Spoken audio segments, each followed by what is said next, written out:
Salut à toutes et à tous et bienvenue pour cette nouvelle émission des joueurs du dimanche. Aujourd'hui une émission un peu particulière puisqu'on va parler d'un univers que j'aime beaucoup, Cyberpunk, et qui plus est Cyberpunk 2077.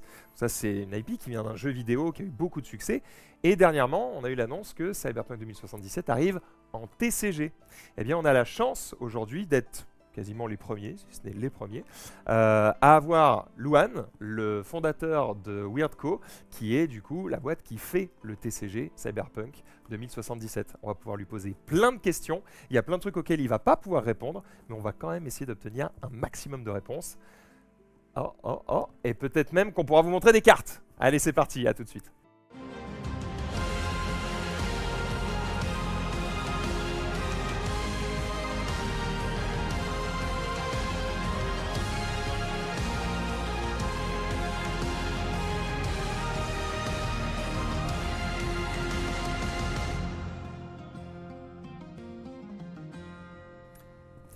Hey, Oh, le salut à téléphone. Allô. Salut à toutes et à tous, bienvenue pour cette nouvelle émission. On vous l'a dit donc, interview. C'était notre journée interview C'est vrai. ce dimanche. Et aujourd'hui, on a la joie, la chance d'avoir Luan autour de ce plateau. Bonjour Luan. Bonjour à vous, bonjour Max, Rafaelos, bonjour. Alors, Et pour il est très bon. Pour expliquer un petit peu, parce que les gens se disent ah tiens, mais du coup le jeu Cyberpunk 2077 TCG, est-ce que c'est fait par des Américains? Manifestement, tu es asiatique. Est-ce que tu es chinois? D'où tu viens? Pourquoi tu parles français? Enfin, les gens se posent mille questions. Quelle est la Oui. vérité là-dedans? Premièrement, nous on a une équipe mondiale, donc D'accord. on a une équipe qui est un peu partout.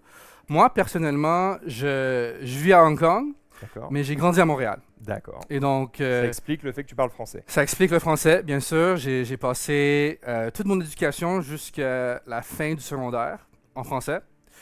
Et secondaire pour nous, c'est lycée, c'est ça, je crois. Ouais. Ouais, le système C'est Oui. primaire, primaire, secondaire. collège et lycée. Ouais, j'ai L'année. l'année. T'avais quel âge quand t'es parti? J'ai fait l'université. Ah d'accord. En anglais. Université en anglais. D'accord. Ouais. Ok, ça. Tout le parcours avant, c'était en français. D'accord. Ok. Ouais. Jusqu'au lycée pour nous. Et donc là, à ce moment-là, t'étais au Québec. Au Québec, à Montréal. D'accord. Oui. Shout out pour les Montréalais qui nous regardent. Alors on va évidemment parler de toi, Oui. de ton parcours, expliquer un peu comment tu en es arrivé à créer Weirdco, et puis expliquer comment on en est arrivé à créer le TCG Cyberpunk 2077. Peut-être que tu pourras pas tout nous dire parce qu'évidemment on va essayer d'obtenir le plus d'infos possible. Quand est-ce que ça sort? Il y a un Kickstarter qui arrive bientôt. Est-ce qu'on va pouvoir voir des cartes, etc. J'imagine qu'il y a des choses qui sont encore sous NDA et que tu pourras pas dire. Je vais le mais faire craquer. Je vais tout faire. Pour faire craquer. Essaye. on va tout faire pour qu'il dise un truc qui fait que quand il va rentrer, il va se faire engueuler. Voilà. Mais oui. pas parce que c'est le boss. Ah, c'est vrai. En même temps, c'est le boss, mais j'imagine que. On a des boss à nous aussi. Hein. Je crois qu'au-dessus, il y a CD Projekt en mode alors, t'es le boss, mais bon, c'est quand même notre IP. On a des partenaires. Voilà. Oui. On va faire attention. Bref, on est très content de t'avoir autour de ce plateau. C'est une chance de fou parce que, en fait, c'est ça. Qu'est-ce que tu fais en France? Qu'est-ce que je fais en T'es France? pas venu que pour nos beaux yeux. Oui, voilà, nous, on passe beaucoup de temps en Pologne, avec l'équipe de CDPR. Et donc, avant d'aller en Pologne cette fois-ci, j'ai fait un petit détour pour la France. On a des conversations avec des boîtes françaises. Ah tiens. Oui, je vais pas Intéressant, trop. Peut-être on aura. Intéressant Cyberpunk ça. 2077 Ça TCG commence. en langue française. Peut-être, je sais pas. Ça pourrait être intéressant. On a rien à dévoiler aujourd'hui, mais regarde, on a une communauté francophone. D'accord. Ouais. Et on a sur notre Discord, si vous allez sur le Discord en ce moment, il y a une chaîne juste pour les Français. Ok. Donc, Donc on l'histoire de Wetco, hein. Oui, exact. Wetco, Donc pas- si vous allez sur le site de Weirdco, donc Weird comme bizarre, Oui. ok, Weirdco, il y a le lien vers le Discord qui est sur le site et du coup là-dessus vous allez pouvoir discuter avec toute la communauté. Oui, et donc, et en fait, c'était parce que les Français, ils sont rentrés dans le chat anglais général. ils sont. Oui, et donc ils faisaient beaucoup. Laissez-moi passer. Oui, c'était un peu comme ça. Et on a eu une discussion parce que au début, on était comme, OK, il y a pas ils n'ont pas le droit, en fait, de parler en français parce qu'on n'a pas les modérateurs. Ah oui, pour pour faire le dire des français. bêtises. Oui, exact. Et donc, Pourquoi un autre jeu est meilleur et tout. Il voulait- et donc on a engagé des modérateurs francophones D'accord. et on a commencé la chaîne. Oui. Ok, ça marche. Bon, bah, c'est cool. Donc, bah, pour revenir, Oui. tu me permets que. Oh, bah alors là, tu peux y aller. C'est les bon. cartes, c'est ton métier. Non, mais bon, on va quand même revenir un petit peu sur. Donc, tu fais donc tes études. Donc, tu fais tes premières études au Canada, donc à Montréal. Ensuite, donc, tu vas à l'université. Tu as dit où? À Montréal. À Je Montréal. suis allé à McGill. D'accord. Donc, Mais en par contre, anglais. c'est en anglais. En anglais, oui. Ça marche. Des études de quoi? J'ai étudié commerce, finance. Ok. Donc j'ai commencé du côté business. Oui. D'accord, ça marche. Après ça, du coup, tu vas où? Ouais, et après ça, j'ai commencé ma carrière côté business. J'ai travaillé chez une boîte qui s'appelle Bain & Company. C'est Management Consulting. J'ai fait 2 ans là-dessus. Mais même avant de travailler dans le domaine business, j'avais... dans le temps, moi j'ai beaucoup joué TCG, jeux vidéo quand je grandissais. Donc j'avais une passion. T'es plutôt TCG ou Yu-Gi-Oh? Donc, j'ai joué Yu-Gi-Oh quand j'étais plus jeune. Quand on était tu sais, les gars du secondaire et on jouait ensemble et on jouait tu sais, au shop et il y avait des adultes qui avaient leur deck de 2000$ et nous on était les jeunes il y avait pas les cartes et on se faisait battre. Donc anyway, c'était une belle expérience, mais en fait, j'ai joué plutôt à Hearthstone Ouais. quand c'est commencé, 2014, je oui. crois, quand ça sort. Et dans les 2 premières saisons de Hearthstone, j'étais dans le leaderboard Amérique du Nord, dans le top ok. 10. Top 10, top 25. Bravo. Ah, compte, merci. ça compte, parce que être dans le leaderboard Hearthstone US, c'est pas. Et j'ai utilisé j'ai mis ça sur mon CV. Ah oui? Et après, que j'ai fait 2 ans chez Bain, je suis allé travailler chez Activision Blizzard. Ok. Chez Blizzard, ok. Oui, donc... Activision Blizzard qui à l'époque avait déjà. Bah oui. Activision qui à l'époque avait donc racheté Blizzard. Et Oui. Bon, moi Hearthstone. j'avais un background finance, tu sais, consultant, donc je suis rentré dans l'équipe stratégie. Et dans l'équipe stratégie, on travaille un peu sur tous les différents produits de Activision Blizzard. Donc, Et- t'étais pas que sur Ouais, Hearthstone. je sais pas juste sur Licence. un jeu. Un jeu. Mais j'ai eu l'occasion de travailler sur Hearthstone un peu en termes Avec de Ben Brode à l'époque? non, je crois que c'était après Ben Broad. D'accord. Oui. Mais j'ai travaillé plutôt sur la monétisation un peu Ok. avec l'équipe, oui. Donc j'ai pu travailler un peu là-dessus aussi. Et c'est intéressant Oui, de se dire sur un TCG qui n'est en plus pas vraiment un TCG parce qu'on peut pas échanger, Ouais. trading card game. ouais. Quand même ce côté où on a le gameplay, tout ça. Comment vendre? Parce qu'à l'époque d'Hearthstone, il y en avait déjà, mais c'était quand même assez border. C'est vraiment Hearthstone qui a dit ok, bah non, on va faire un jeu Comme ça que ça marche. de cartes en oui, ligne mhm. et ça va fonctionner. Et donc, bah, le modèle économique, forcément, c'est intéressant. Je sais pas si c'est toi qui fixais le prix des boosters ou si c'était. Non, mais nous on regardait un peu plus le côté mobile parce qu'il y avait le mobile et le PC. Et donc il y avait d'autres façons de monétiser le mobile peut-être, mais voilà, donc j'ai fait 2 ans sur Activision Blizzard. C'est une belle expérience, mais tu vois, C'est ce c'est... que j'allais dire avant de passer Ouais, à la ouais. suite. Qu'est-ce que tu retiens de ton expérience chez Activision Blizzard? C'est quand même pas une boîte, c'est une boîte peu commune. Ouais, c'est ouais. quand même un mastodonte du jeu vidéo. Activision par le côté, qu'est-ce que je veux dire, on va dire réussite financière dans le sens où c'est vraiment un gros bébé. Et derrière Blizzard dans le sens réussite aux yeux des joueurs parce que pendant très longtemps c'était les cadors du jeu vidéo, les plus beaux trailers, les meilleurs jeux. C'est peut-être un peu moins le cas maintenant. Voilà, Bah maintenant qu'il est parti, tout va à bah, volo, volo, ouais. évidemment. Évidemment. Toi, qu'est-ce que tu retiens de ces quelques années chez Activision Blizzard? Oui, c'est une bonne question. Premièrement, je crois que c'est le côté chiffre d'affaires. Je dois être honnête. C'est quand même parce que moi, je travaillais dans le domaine stratégie. Donc, c'était comme pas juste les chiffres d'affaires en termes d'argent, mais aussi en termes d'usagers, c'est l'engagement. Et il y a combien de monde qui retain sur genre un feature que tu lances et tu vois comment ça fonctionne. Et Donc, tu lances quelque chose, Oui. et tu essaies de voir. tu as quel- un test AB. ouais. Et tu vois si c'est A, si c'est B, et, intéressant. ouais, des choses comme ça. Et donc, ouais, c'est beaucoup d'analyse, de data. Et finalement, c'est qu'est-ce qui peut plaire le plus aux gens. Oui, En fait. oui, au final, oui. Au-delà du côté finance, il y a un peu ce côté, on va essayer de faire un maximum d'argent, Oui, et donc oui. de toucher un maximum de monde. Qu'est-ce qui plaît plus entre quelque chose ou autre chose? Oui, oui. Puis j'ai aussi appris aussi du côté plutôt communauté peut-être ou de manière IP. Tu sais, j'étais à BlizzCon 2019, si vous vous rappelez. Ça, c'était le BlizzCon où ils ont annoncé Diablo Immortal. Ah, Et je me souviens très bien. oui, oui, j'étais aux côtés Activision Blizzard. C'était pas Alors, moi qui a fait la décision. On va redonner un peu de contexte du Il y en a Oui, qui oui, viennent oui. juste parce qu'ils aiment le carton. Là, Voilà. tu- Donc si vous n'avez pas forcément les rêves, je vais essayer de vous les donner un petit peu au fur et à mesure. Mais à l'époque, en gros, Blizzard annonce un nouveau Diablo. Là où, à cette époque-là, tout le monde attend Diablo 4. Sauf qu'en fait, ils n'annoncent pas Diablo 4. Et au lieu d'annoncer ça, ils annoncent un Diablo pour téléphone mobile. Et il y a un peu deux mondes. En tout cas pour certains joueurs, pas pour tous, mais il y a ceux qui jouent aux vrais jeux vidéo, les gamers avec un les arrobas. gamers, voilà, et il y a ceux qui jouent aux jeux mobiles, qui sont pour certains des sous-jeux. Et donc au moment où Blizzard, qui est un peu le représentant du gamer, du geek, c'est un peu notre maître à tous, quand il t'annonce on va faire un jeu mobile Diablo, c'est un peu la douche froide, c'est pas ce qu'attendent les joueurs, et je crois même qu'à ce moment-là, il y a une séquence qui est devenue un peu culte d'un mec du public où ils ont un Q&A, question-réponse avec les développeurs du jeu, et un gars du public, sa question c'est est-ce que vous vous foutez de notre gueule? Et là vraiment la séquence est en mode waouh, ok. Donc c'était pas le moment de grâce Oui, le plus oui. haut de Blizzard. Et ouais, donc, on peut prendre peut-être juste quelques secondes parce que c'est juste plutôt une éducation. Donc toi, à ce moment-là, t'es dans Blizzard, là. Ouais, j'étais dans Activision Blizzard. C'est pas moi qui a fait le show pour BlizzCon, mais je crois que. C'est pas mal. Oui, oui, non. J'avais pas ce pouvoir-là. Mais je crois que je crois que les gens qui ont travaillé là-dessus, tu sais, c'était pas parce qu'ils savaient pas que c'était.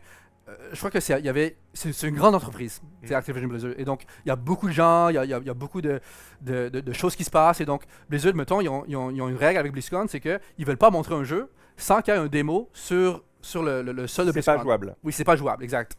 Et donc, il y avait d'autres candidats qui auraient pu être présentés, mais les directeurs de jeu qui regardaient les jeux qui auraient pu être les autres candidats, eux ils se sont dit ah non, notre jeu il est pas prêt. Il n'est pas prêt, donc on va pas le montrer. Exact, Et on va comme pas on ne peut pas le faire jouer, on va pas Oui. en parler. Et c'était pas juste une équipe, il y avait une équipe, il y avait plan A, il y avait plan B, et donc une équipe a dit non, l'autre équipe a dit non, et après il y a eu l'équipe de Diablo Immortal, eux ils ont levé la main. Ils se sont dit, nous on adore le jeu, on est très excités, on veut vraiment présenter ça. Nous, sur le téléphone, ça marche très bien, les gars. Bon, bah, Et voilà, ça faceplant quand même, c'est pas bien. C'est la réunion. Quelqu'un d'autre? Non? Personne? Bon bah, un peu. Mais bon, allez-y. tu vois, ouais, et effectivement, avec le recul maintenant, peut-être qu'ils se disent, ok, peut-être qu'on aurait dû attendre d'avoir autre chose pour le présenter en même temps, quoi. oui, il y a ça aussi. Donc, en fin de compte, moi ce que j'ai retenu, c'est que il faut vraiment que tu aies une personne qui il faut pas que ça aille tellement de silos. Tu sais, il y a tellement d'équipes qui sont en train de faire autre chose. Et quand tu as une grande entreprise, ça fonctionne pas très bien. Ça communique pas. Ouais, exact. Donc avoir une plus petite équipe qui sont sur la même page et la même culture, je crois que ça fonctionne beaucoup mieux. Très bien. Donc, on reprend. Donc, t'étais Oui. donc c'est ce que Activision tu as appris. Oui, j'ai appris Activision Blizzard. Et après, que tu fais quoi? Donc, et après, Tu as quel âge actuellement? Aujourd'hui, tu as quel âge? j'ai 32 ans. 32 ans, d'accord. 32. Et après, j'ai fait quelque chose un peu plus différent, mais c'est toujours dans le domaine de jeux vidéo. J'ai travaillé c'était une petite boîte. C'était une boîte qui faisait du investment banking pour les jeux vidéo. Donc, de l'investissement bancaire pour le... Ouais. Donc c'est un gros mot, mais en fait, ce qu'on faisait, c'est on était mettons, un agent de real estate pour les boîtes de jeux vidéo. Donc, notre idée, c'était, nous, on peut parler avec le côté créatif, le côté talent, le côté IP, avec les boîtes de jeux vidéo. On pouvait leur aider pour avoir de l'investissement ou pour leur aider à trouver un exit, vendre la compagnie, etc. Donc, en gros, vous étiez un agent financier Oui. pour les sociétés de jeux vidéo. Oui, exact. Parce que real estate, c'est c'est les mecs qui vendent des maisons là, des agents immobiliers. Oui, Et oui. là, c'était pas pour de l'immobilier quoi. C'est pour les jeux vidéo. Et le plus grand deal on a travaillé là-dessus, c'était avec une compagnie qui s'appelle Gearbox. Ouais, Si vous connaissez Gearbox, Borderlands. ils font, Borderlands, ouais. Oui, exact. Donc on a réussi à mettons, vendre Gearbox à Embracer. Ok, oui, un Ceux Embracer Group ouais, qui a un très gros groupe exact, milliardaire. exact. C'est pas eux qu'on LOL justement? Non, tu confonds Tencent. League of Legends et Tencent. Ouais, Et Embracer, Embracer, c'est pas eux qui- qui ont Asmodée? Oui, ils ont Asmodée. Oui. Ah! Ils ont Asmodée. Oui, bien sûr. Donc, anyway, j'ai fait ça pendant 2 ans et ben, moi c'était le fun, mais j'ai beaucoup appris, mais je voulais pas être banquier. je voulais faire des jeux. Et donc... L'argent c'est bien sympa, mais. Oui, je Ça fait voulais du carton, vraiment, c'est pas vraiment, du papier. c'était ce que je voulais faire et donc parce que j'avais ce background du côté investissement, on a trouvé une compagnie, moi et mon confondeur, on a trouvé une compagnie qui s'appelait Jasco Games. Jasco Game, ok. Jasco Games et Jasco, eux, ils faisaient un jeu qui s'appelle Universus. Hmm. Avant Universus, ça On y s'appelait... vient, on arrive. Oui, Ça y on est, arrive ça un y peu est, plus. Ça y est, ça y est, on y est. Ça sent le Oui. C'est mes ambiances. Avant, c'était UFS, Universal Fighting System, mais là, c'est Jasco qui avait ce jeu. C'est un petit jeu TCG, mais il y avait un gros IP, et c'était My Hero Academia. Et c'est le temps Covid, et donc Jasco, en ce moment-là, il y avait un peu des troubles financiers parce que c'était comme un Covid et tu sais, les magasins étaient fermés. Ouais. Et donc, moi et mon confondeur, on a levé des sous. On a réussi à donner une offre à Jasco, le fondeur de Jasco, Jason. Il a vendu la compagnie à la boîte qu'on a D'accord. créée. Ok. Et après, on a opéré la compagnie pendant moi, j'étais là depuis 2021 à 24. Donc Parce les que- 3 années. Et cette compagnie avait commencé quand, Universus, du coup?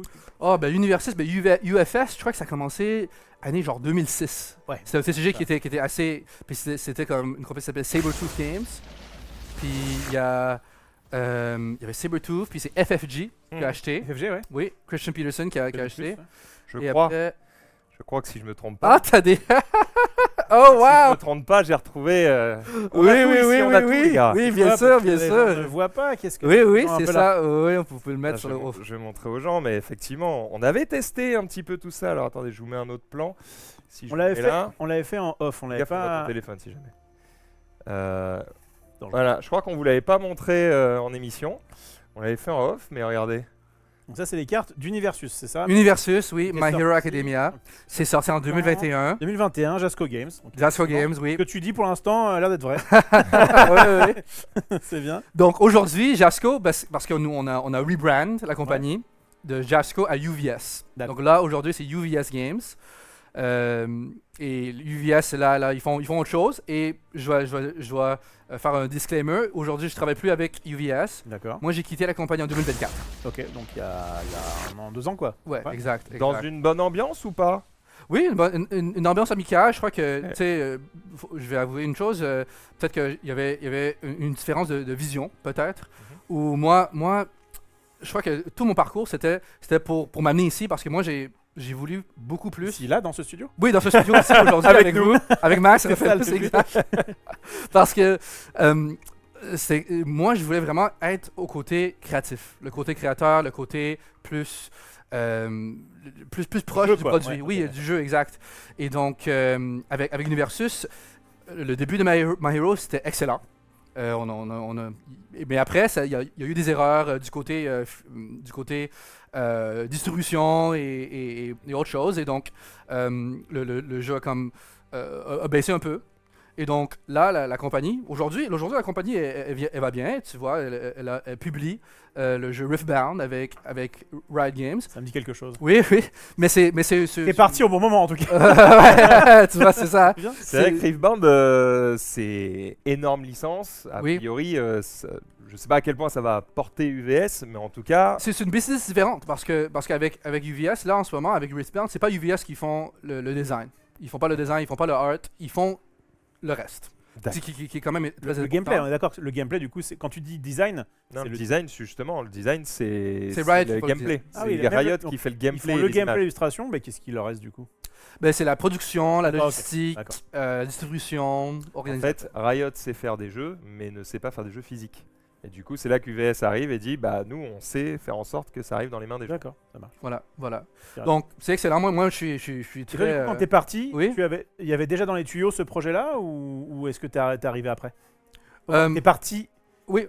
Quand t'es parti, tu savais déjà qu'il allait y avoir un truc sur LoL ou? Non, moi, je suis parti avant D'accord. que League of Legends était officiellement Ah, tu sais, signé ou rien que ça, mais j'ai aidé un peu dans le background. D'accord. D'accord. On va dire ça. Très bien. Intéressant. Donc, t'as un peu des billes partout, quoi. Ouais, donc ça, Il- ça nous amène ici. Là, j'ai vu quelqu'un qui a fait une remarque tout à l'heure sur Blizzard. Je la dis maintenant parce que Oui. On y reviendra. Mais il se dit aïe aïe aïe, il vient d'Activision Blizzard. Hmm. Ça veut dire que sur Cyberpunk, on va avoir des loot box, des trucs cosmétiques, machin. Les gars, le principe de la loot box et du cosmétique, c'est le principe du TCG. Oui, c'est hein. C'est-à-dire qu'ouvrir Attends. des boosters pour Ils vont- avoir une carte rare, c'est un peu le principe du Ils TCG. vont les quand même gars. pas nous faire des paquets aléatoires Non, mais quand même. avec des cartes, avec des skins différents. Donc ouais, donc tu pars pour faire quoi du coup à ce moment? Donc Oui. il y a une différence de vision. Oui, Du oui. coup, là, tu dis bah ok, je vais faire quoi? Oui, exact. Donc, moi, j'ai commencé une nouvelle équipe. Et là, je vais parler un peu de l'équipe. Ouais. Au début, c'était moi et mon cofondateur, Elliot Cook. Lui, il parle pas français, mais... On préfère. Hi, Elliot. Ouais, hi Elliot, il est sûrement, il nous regarde. Nous, on s'est mis ensemble par un mentor. Un mentor qui est de nous deux. Ok. Et donc, on a commencé ça avec une bonne relation et on parlait un peu de l'industrie, de ce qu'on voulait faire. Tu sais, Lui, des t'es dans quel opportunités. monde avant? Ben, lui aussi, il vient du domaine du jeu vidéo. D'accord. Lui a travaillé. En fait, peut-être son job le plus cool, il a commencé avec les LA Lakers. Il a travaillé avec les Lakers. Ok. Après, il a fait un peu le CPJ avec Nestlé. Ok. D'accord. Et Il a travaillé dans le basket. Oui, Pour l'instant, exact. c'est pas très jeu vidéo. Hein, Oui, et après, ils ont travaillé chez Big Fish. Donc, il a travaillé sur le domaine jeux mobiles. D'accord. Oui, exact. Et après, il a fait des startups, etc. Et donc, là, on s'est parlé un peu. Excuse-moi, il a quel âge? Il a. T'as pas mis ça, hein? Ouais, c'est ça. À peu Il près. est un peu plus vieux que moi. C'est pas à moi de dire que c'est de son âge. Je dis ça parce que tous les deux, vous avez l'air d'avoir vécu 1000 vies, alors que bah, toi, en tout cas, t'es assez jeune, quoi. 32 ans, Ouais, t'as ben- déjà fait beaucoup de choses. Quand même, ouais. Ça se voit qu'il taffe, ça se voit qu'il en. Bah, bravo. J'ai fait quand même beaucoup, oui. Ouais, on a beaucoup de cicatrices. Ouais. Ah, carrément. Bah, mais ils ont bah, bien moi, je vécu. trouve que ça impose le respect à 32 ans d'avoir Merci. travaillé Ouais. dans autant de grosses boîtes, d'avoir fait autant de projets d'envergure. C'est cool, quoi. Merci. Ouais. Donc vous vous mettez ensemble, vous décidez Ouais. de faire votre propre équipe Oui, exact. On pour fait- faire dès le départ du jeu de cartes ou pas? Oui, un jeu de cartes. Parce que vraiment, l'idée, ok, ben là, on vient Weird Code. Ouais. Donc, là, après avoir fait UVS et le background avec le jeu vidéo, les TCG, et ce que je me suis dit, et avec Elliot aussi, c'est que c'est quoi qui se manque dans l'industrie de jeux vidéo. Et moi, je pense, personnellement, que il y a vraiment une nouvelle génération qui rentre dans l'industrie. Du jeu vidéo ou du jeu de cartes? Jeux de cartes. Là, je parle de jeux de cartes. Ok. Une nouvelle génération en termes de joueurs. Donc peut-être que c'était des gens qui, eux, peut-être qu'ils collectionnaient Pokémon quand ils étaient jeunes, mais là ils sont adultes et ils n'ont pas joué vraiment de TCG pendant 10, 15, 20 ans. Mais là ils reviennent parce que c'est vraiment un produit, et moi je trouve que c'est un produit supérieur aux jeux numériques. Parce que les jeux numériques, oui, il y a des pros comme c'est plus easy, c'est plus facile à jouer. Mais cependant, tu manques le domaine social. Le contact Ça, c'est physique, bien. oui. Et le contact physique, ça fait que les jeux de table, les jeux de société, les jeux de cartes, c'est vraiment un meilleur produit. Donc ça c'est le. Tenez-vous le pour dit. Est-ce à dire qu'on n'aura donc pas de version numérique du TCG Cyberpunk? C'est pas ce que j'ai dit. C'est pas ce que j'ai dit. C'est pas ce que j'ai dit. C'est pas ce que j'ai dit. J'ai dit que le jeu J'essaie physique de- était le Je meilleur. prends toutes les infos que je peux. Oui. C'est Non, dommage qu'il n'y ait aucun jeu. Ce serait dommage. Ce serait dommage. Je vais pas trop entrer là-dessus, mais Attends, mais je piège. moi je le vois d'un côté. Le côté, c'est des deux parce que c'est vraiment. Moi, je pensais comme ça. Je pense que la majorité de nous, on a passé peut-être une époque de notre vie où on a joué rien que jeux de vidéo. Comme on était plug-in, moi j'ai joué League of Legends, genre je jouais Rumble Mid, genre chaque jour. 8 heures par jour. Oui, exact, plus que 8 heures quand même. Ouais, ok. On était des joueurs sérieux et et après un bout de temps, tu trouves que, ok, peut-être qu'on devrait touch grass. On devrait sortir, faire autre chose.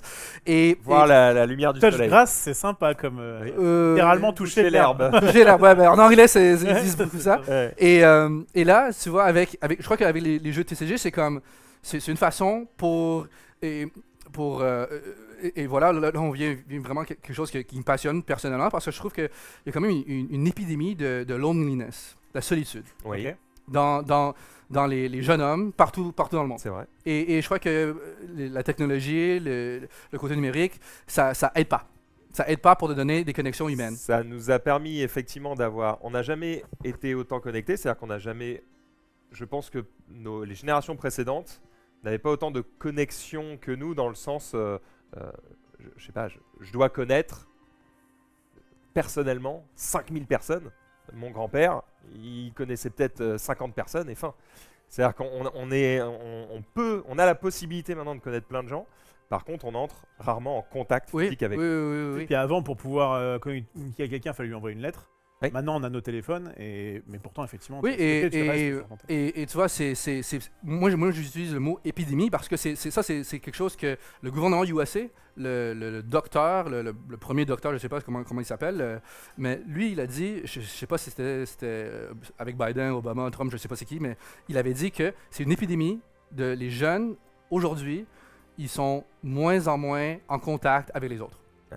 Et ça, c'est la vérité. C'est vrai. Et ça donne. Il y a beaucoup de choses qui sont négatives, ouais, quand t'as pas la vie sociale. Et donc, moi, je trouve vraiment personnellement que les jeux de cartes, les jeux TCG, ça fait une vraie communauté.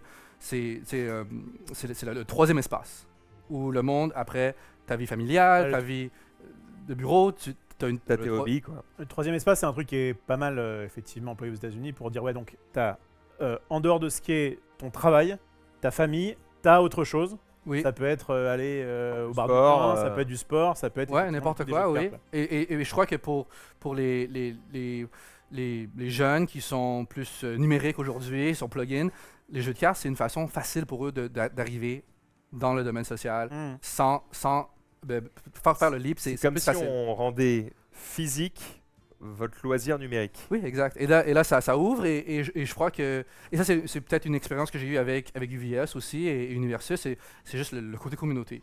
Nous, on avait un petit TCG. C'était pas un grand TCG, mais le monde dedans, il était très excité de se connaître. Et ça a vraiment fait un réseau social qui... Il y avait du jeu organisé sur Oui. Ah ouais, parce que nous, La première année de My Hero, on a mis 250 000 Ah ouais, quand même. US dollars pour le premier Pas prix. mal. Et il faut que j'avoue quelque chose, que ça n'a pas fait grand-chose. Comme quoi, annoncer des gros cash prize, c'est pas Oui. forcément ça qui va faire jouer les gens. Exact. Du coup, exact. pour Cyberpunk, vous aurez 20 balles. Et vous serez bien content comme ça va créer du lien. Non mais ça peut être intéressant, on pourra Oui. un peu creuser le côté jeu organisé un peu plus tard. Mais en tout cas, ouais, donc ce côté lien, tu aimes bien. Toi-même, tu as déjà fait des tournois, tu allé dans des boutiques pour jouer ou tu jouais plutôt entre amis quand tu disais par exemple sur Yu-Gi-Oh et compagnie tu disais que tu allais dans des boutiques quand même pour faire Oui, avec Yu-Gi-Oh, je faisais les deux. Ouais. On jouait ensemble avec mes amis chez nous, au sleepover, où on jouait à ça.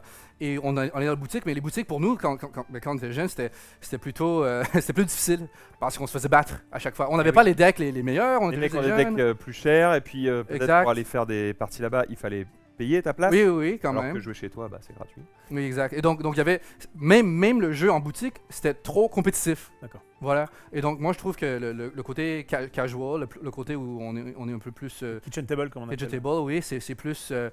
Je crois qu'aujourd'hui avec Magic on voit ça, le Commander. Commander tu sais, qui a bien marché. Alors que justement, c'est pas forcément le truc que tu préfères faire en boutique parce que c'est pas vraiment des tournois classiques, c'est surtout des gens qui se rassemblent et qui Mhm, juste vont mhm, jouer. mhm. Mais ils le font en boutique aussi. Ils le font en Ils boutique. font beaucoup, oui. Mais effectivement, il y a moins ce côté compétition Mhm. de.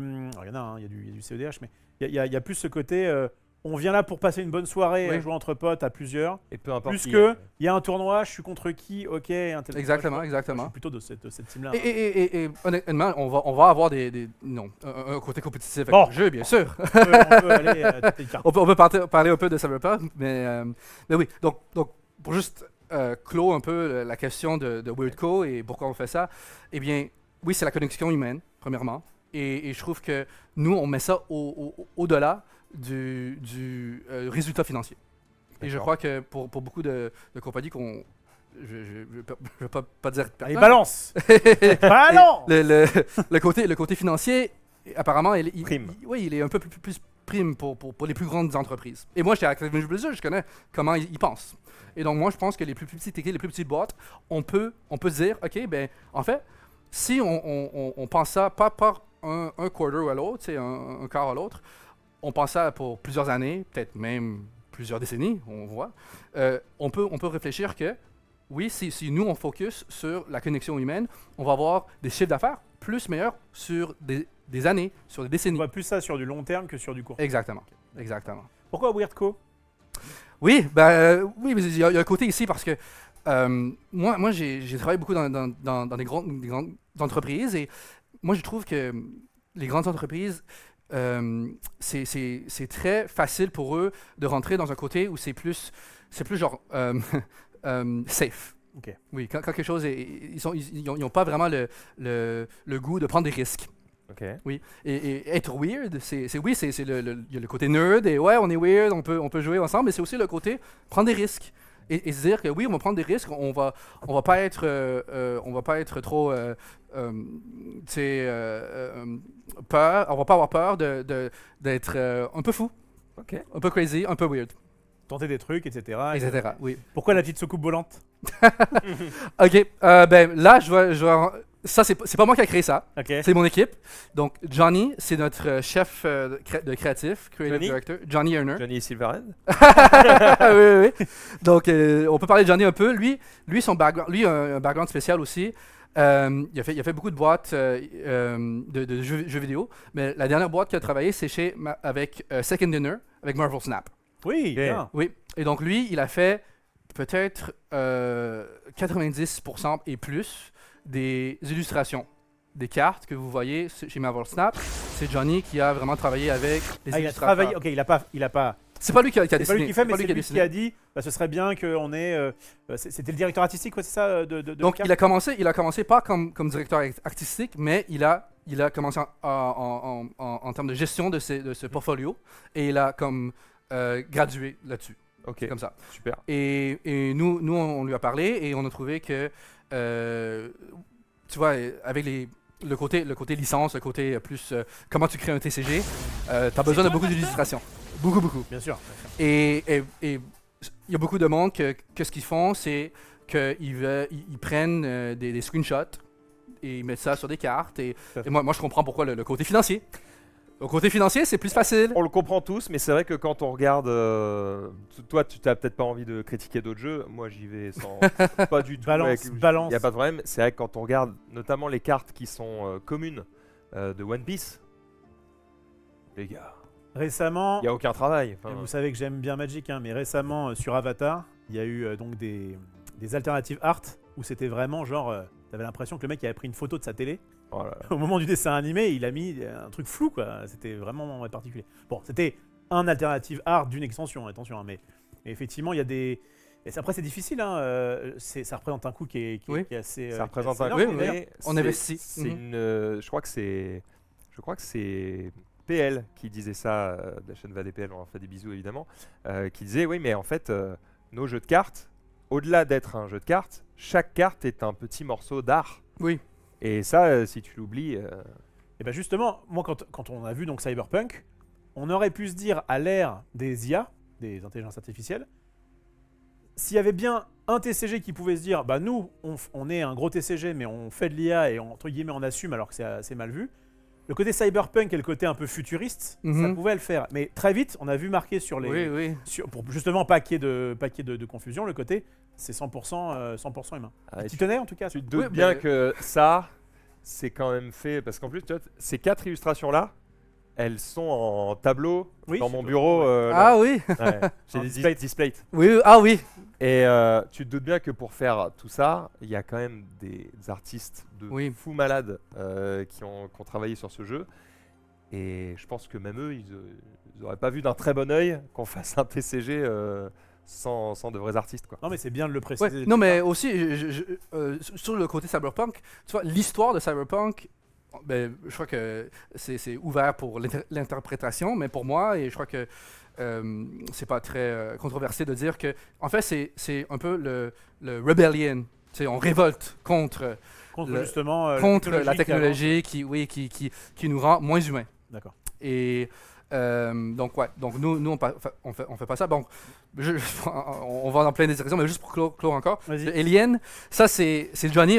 On a fait quand même beaucoup d'exploration pour plusieurs styles de logo. Mhm. Et ça, c'était vraiment leur idée d'avancer le logo ici.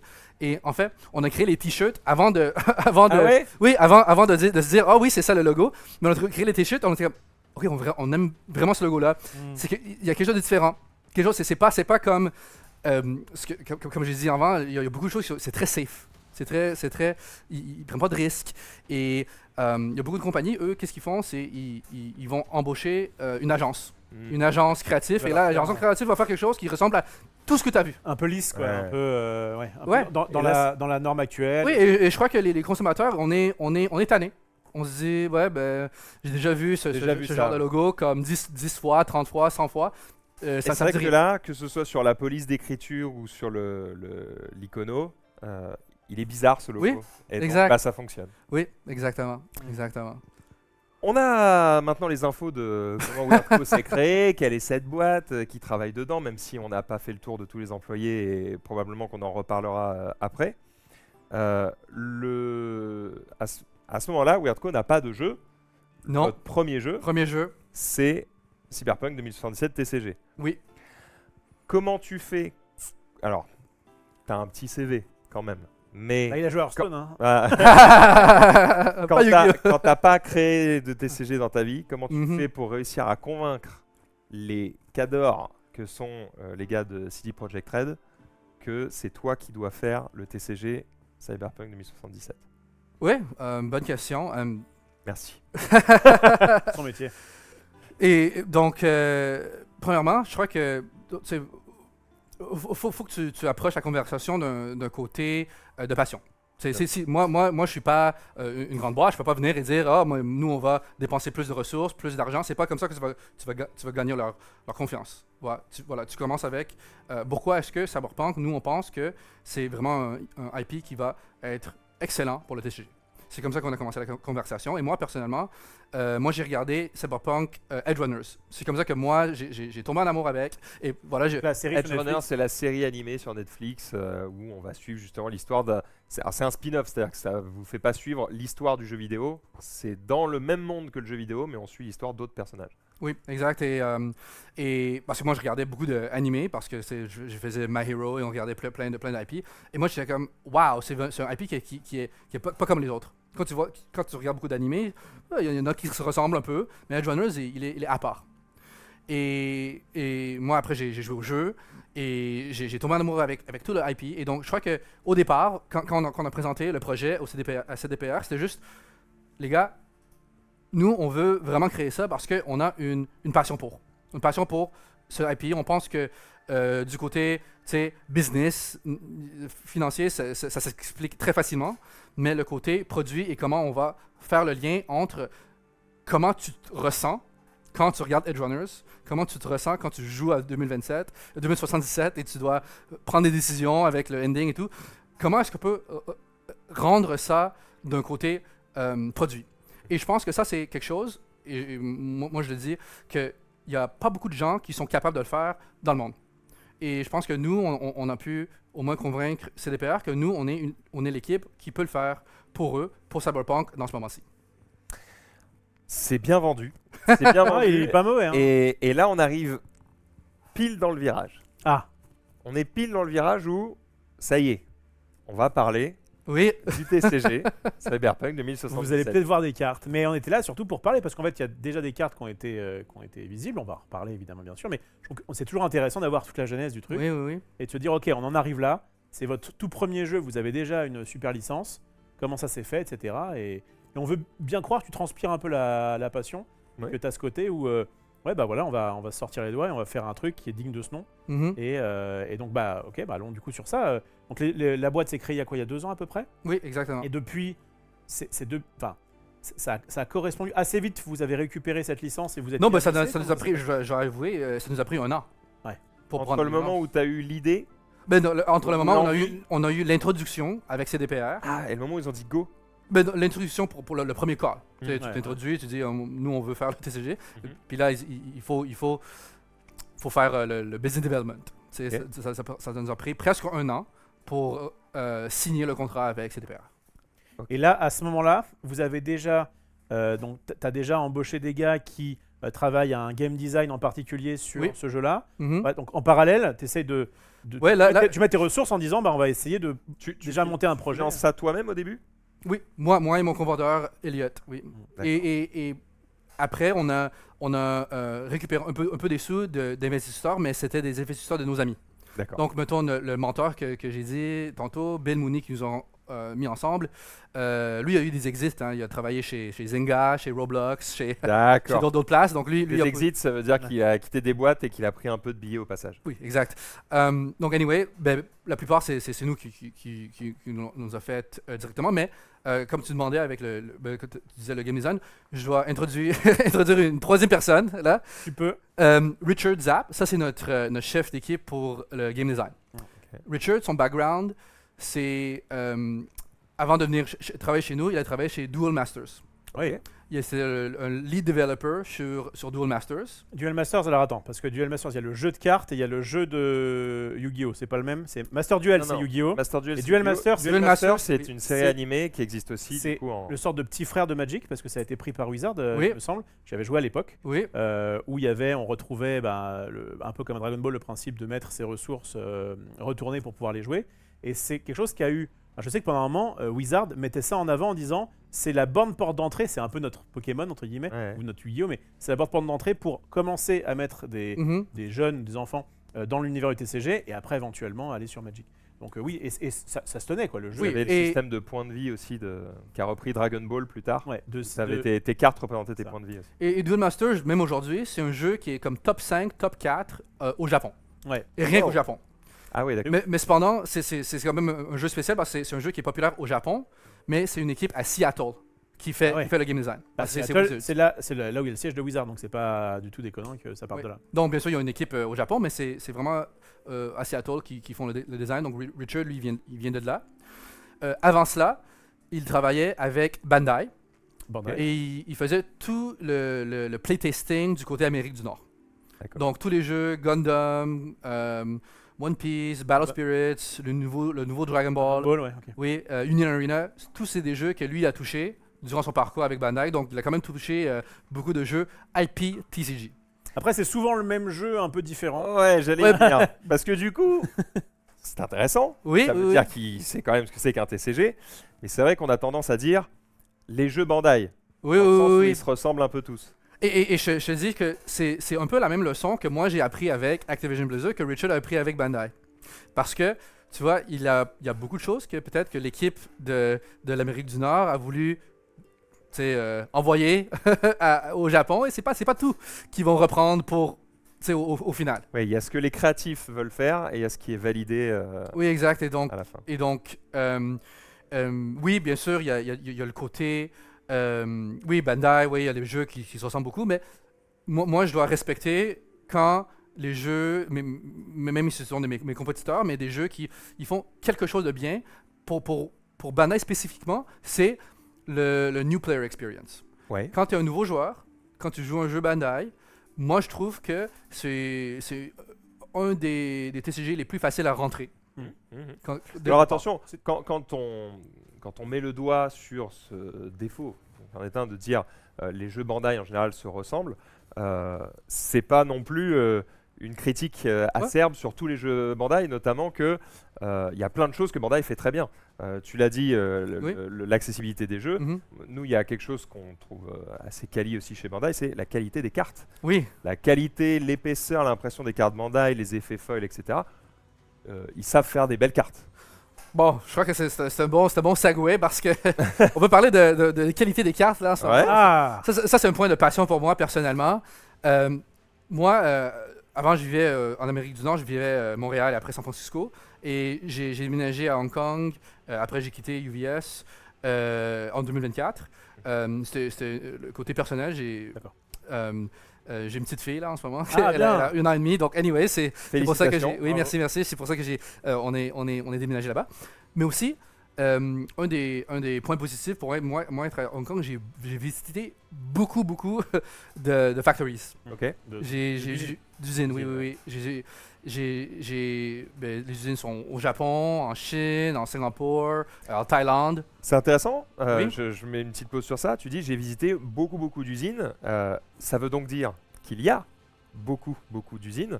D'un point de vue européen, on Oui. pourrait se dire ok, il y a 3 usines qui se battent énormes Ouais, et qui se battent les unes ouais. contre les autres. En fait, non, il y en a des dizaines. Voilà, je crois que ça c'est comme un bon exemple pour le côté, tu vois, du côté, quand tu es une grande entreprise, tu vois, il y a comme tu peux dire que si tu achètes le IBM, tu vas pas être fired. Comme si tu achètes, IBM, je l'ai pas. ok, je réexplique. Donc, si tu achètes quelque chose d'un vendeur, et le vendeur, il a une bonne réputation, il a déjà fait ça, donc voilà, tu vas pas, même si quelque chose de mal qui se passe, toi, ta position, elle est safe. Ok. Tu joues ça safe. Mais, ça veut dire que les grandes entreprises, ils vont pas prendre de risques. D'accord. C'est très difficile pour eux de dire, moi, je vais trouver une usine que peut-être qui n'ont pas encore fait de TCG, et moi, je vais être le premier à faire le TCG avec. Ok. En gros, les grosses entreprises vont sur des usines qui fonctionnent déjà. Oui. Et On donc, fait leurs preuves. qu'on fait leur Oui, preuve. oui. Donc, on a l'habitude de dire, ah bah, eux, ils font ça, plus ça, plus ça. Nous, on a Cartamundi en Europe, Ouais. en Belgique, qui du coup font Magic, Altered, j'en passe, Flèche. Et effectivement, toi, tu es plus dans le côté, bah, encore une fois, avec cet esprit de dire, on est une petite équipe, donc on peut se permettre d'être un peu weird. Oui, exact. Donnons Ben, la je chance peux à aller- des nouveaux. Je quoi. peux aller voir d'autres usines, Oui. plus petites, enfin moins connues en Pourquoi tout cas, pas? et pour peut-être avoir des choses plus intéressantes à faire. Et je crois que il y a une société avec qui on travaille souvent, Ruff, qui a eu un peu ce mindset. C'est GameGenic. Ouais. Car je ne vais pas dire de bêtises, mais il me semble que les fabricants de deckbox, sleeves, etc. Passaient souvent par toujours les mêmes usines de production. Et je crois que GameGenic, eux, ils ont un peu changé le fusil d'épaule en disant, bah, en fait, je crois qu'ils travaillent avec notamment des usines qui travaillent dans le luxe, Ah oui, bah c'est notre qui font des Hmm. sacs de luxe ou des trucs comme ça, et qui donc ont une manière un peu différente, en tout cas, de faire des coutures ou ce genre de choses. Et en fait, ils sont passés par ce genre d'usine en disant, bah, c'est plus facile de prendre quelqu'un qui a un certain savoir-faire Mhm. et de lui apprendre à faire quelque chose qui est dans ses cordes, mais qui est juste un peu différent de ce qu'il fait d'habitude, et du coup d'avoir quelque chose plus quali. Je Oui. crois qu'en tout cas, c'était l'approche de GameGenic. Donc tu visites, Ça a marché. Oui. visites ces usines. Qu'est-ce que t'es allé où? Bon, bah, je suis allé. Non, enfin, ok, une fois. Ouais, que t'as ouais, visité j'ai ces visité usines, et là qu'est-ce qui après, se passe? ouais, ben on a testé. Donc tu testes avec les usines, tu dis, ok, ben voilà, moi ça c'est mon fichier pour Ouais. la carte et on regarde et on se dit, ok, ben nous on aime celle-là, on veut plus de ça, Et donc on est même en ce moment, on est toujours en train de tester avec les usines. Il y a peut-être d'autres usines qu'on va continuer à tester pour nos premières cartes qu'on va imprimer et que on va bientôt dévoiler. On a 2 usines là en ce moment. On imprime. Une qui est en Chine et une qui est au Japon. Ok. Et donc, l'usine du Japon, c'est plus l'usine qui est plus expériencée, parce que le Japon, il y a quand même beaucoup d'usines qui travaillent là-dessus. Et l'usine en Chine, eux, sont plus nouveaux, mais ils ont fait des trucs dans le domaine des cartes. Et donc, ils ont quand même une bonne expérience. Et donc, on s'y fait. On va voir qu'est-ce qui va se passer avec la qualité des cartes. Moi, je vais faire ça, je vais rencontrer beaucoup de gens et je vais leur montrer 2 cartes. Et je leur demander, ok, Laquelle tu préfères quelle que tu préfères. Ben, premièrement, est-ce que tu peux me dire la différence Eh oui, entre les deux, bien sûr. premièrement? Parce que je crois que la majorité des gens, peut-être qu'ils peuvent, mais peut-être qu'ils peuvent pas. Je me souviens que Oui, on était Alterne. dans les locaux d'Alterne et on avait fait un test où ils m'avaient donné une carte Flesh and Blood parce qu'à l'époque Ah c'était oui. leur étalon, ils trouvaient que les cartes étaient de bonne qualité et une carte, je Magic, crois que c'était Magic, Mm. et de dire bah on a l'impression qu'il y a une carte qui est meilleure que l'autre. Est-ce que toi, quand on te les donne dans les mains, tu arrives à faire la différence Effectivement, à chaque fois, j'arrivais à retrouver la Flesh and Blood. Et toi, ok. Et donc, T'avais le- ça leur a... Bon, ils ont fait le test avec plein de gens. Ouais, mais en ouais, tout ouais. cas, ça prouvait que parfois, à quelques grammes près, chaque détail compte et que la différence, elle se voit. et que ça compte, quoi. Mhm. Et c'est pas juste une lubie. Mais Ça est-ce compte. que au-delà du grammage, bon à la limite tu peux demander même à une usine qui fait du Magic de faire un peu plus épais. Je pense que c'est surtout, j'imagine, en termes de texture, en termes de foil, non, que tu vas essayer. Oui, ben de c'est un peu de différencier. tout, parce qu'avec Ouais. les usines, est-ce qu'ils sont, bien sûr, le côté qualité, le côté prix, le côté organisation, Quantité qu'ils peuvent te fournir. quantité, exactement. Donc c'est un peu, il faut que tu regardes un peu de tout. Et c'est pas qu'il y a une usine qui est meilleure que l'autre sur tous les points. C'est plutôt que, oui, cette usine-là, elle est plus forte sur 1, 2, 3, mais là, l'autre usine, c'est 4 et 5, et peut-être que tu dois prendre une décision de... Oui. Il y a un truc qui est difficile aussi pour les TCG, c'est déjà tu essaies d'avoir un bon gameplay. Oui. On en parlera peut-être. On en reparlera. Ensuite, tu veux avoir des belles cartes, bien Oui. sûr. Mais quand il s'agit de faire des cartes rares, et notamment des cartes qui sont foil et qui ont des traitements particuliers, on l'a vu il n'y a pas longtemps avec justement Riftbound, Mhm. je trouve a plutôt réussi à faire des cartes qui ne ressemblent qu'à des cartes Riftbound. C'est-à-dire que le traitement qu'il y a sur les cartes Overnumbered de Riftbound, je trouve qu'il est plutôt réussi et que ça ressemble pas à des cartes Pokémon, ça ressemble pas à des cartes Magic, et qu'ils ont un peu Côté trouvé leur original. truc. Mhm. Leur truc, c'est la découpe, non? On est taquin, on est taquin, on est taquin. C'est pas parfait. C'est pas parfait. Mais en tout cas, je trouve que sur les effets foil, par exemple, de Riftbound, ils ont réussi en tout cas à trouver une certaine originalité. Oui, c'est vrai. Ce qui est cool. Est-ce que Cyberpunk y arrivera? Bon, je crois qu'on est... C'est le moment. On a teasé un peu sur ce produit.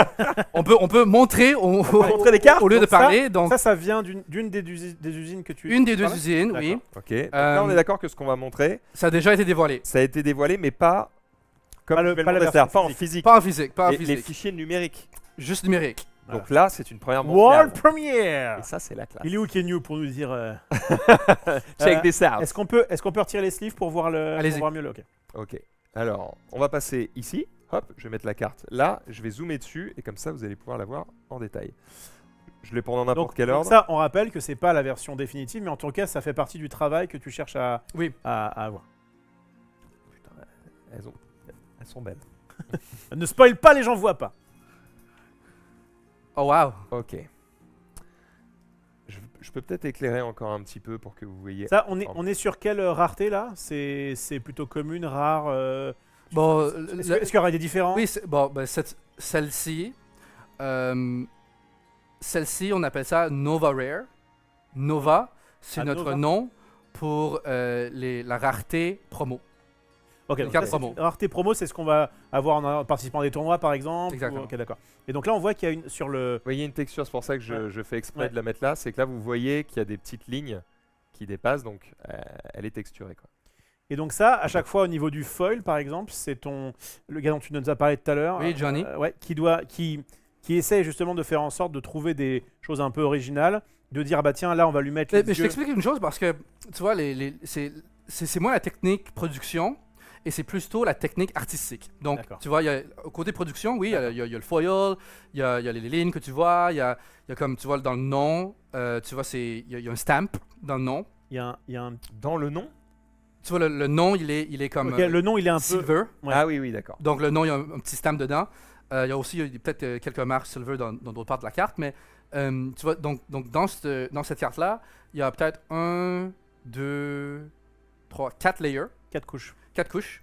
Et chaque couche, c'est une décision artistique. D'accord. Comment est-ce que tu vas utiliser la technique de production dans la carte? Donc c'est d'abord tu vas voir une usine, tu leur dis qu'est-ce que vous pouvez me faire, Oui. et après tu as ton directeur artistique qui dit bah on va pouvoir utiliser ça pour faire ça, ça pour faire ça. Exact. Le nom on va le faire en comme ça. Ok. Oui, exactement.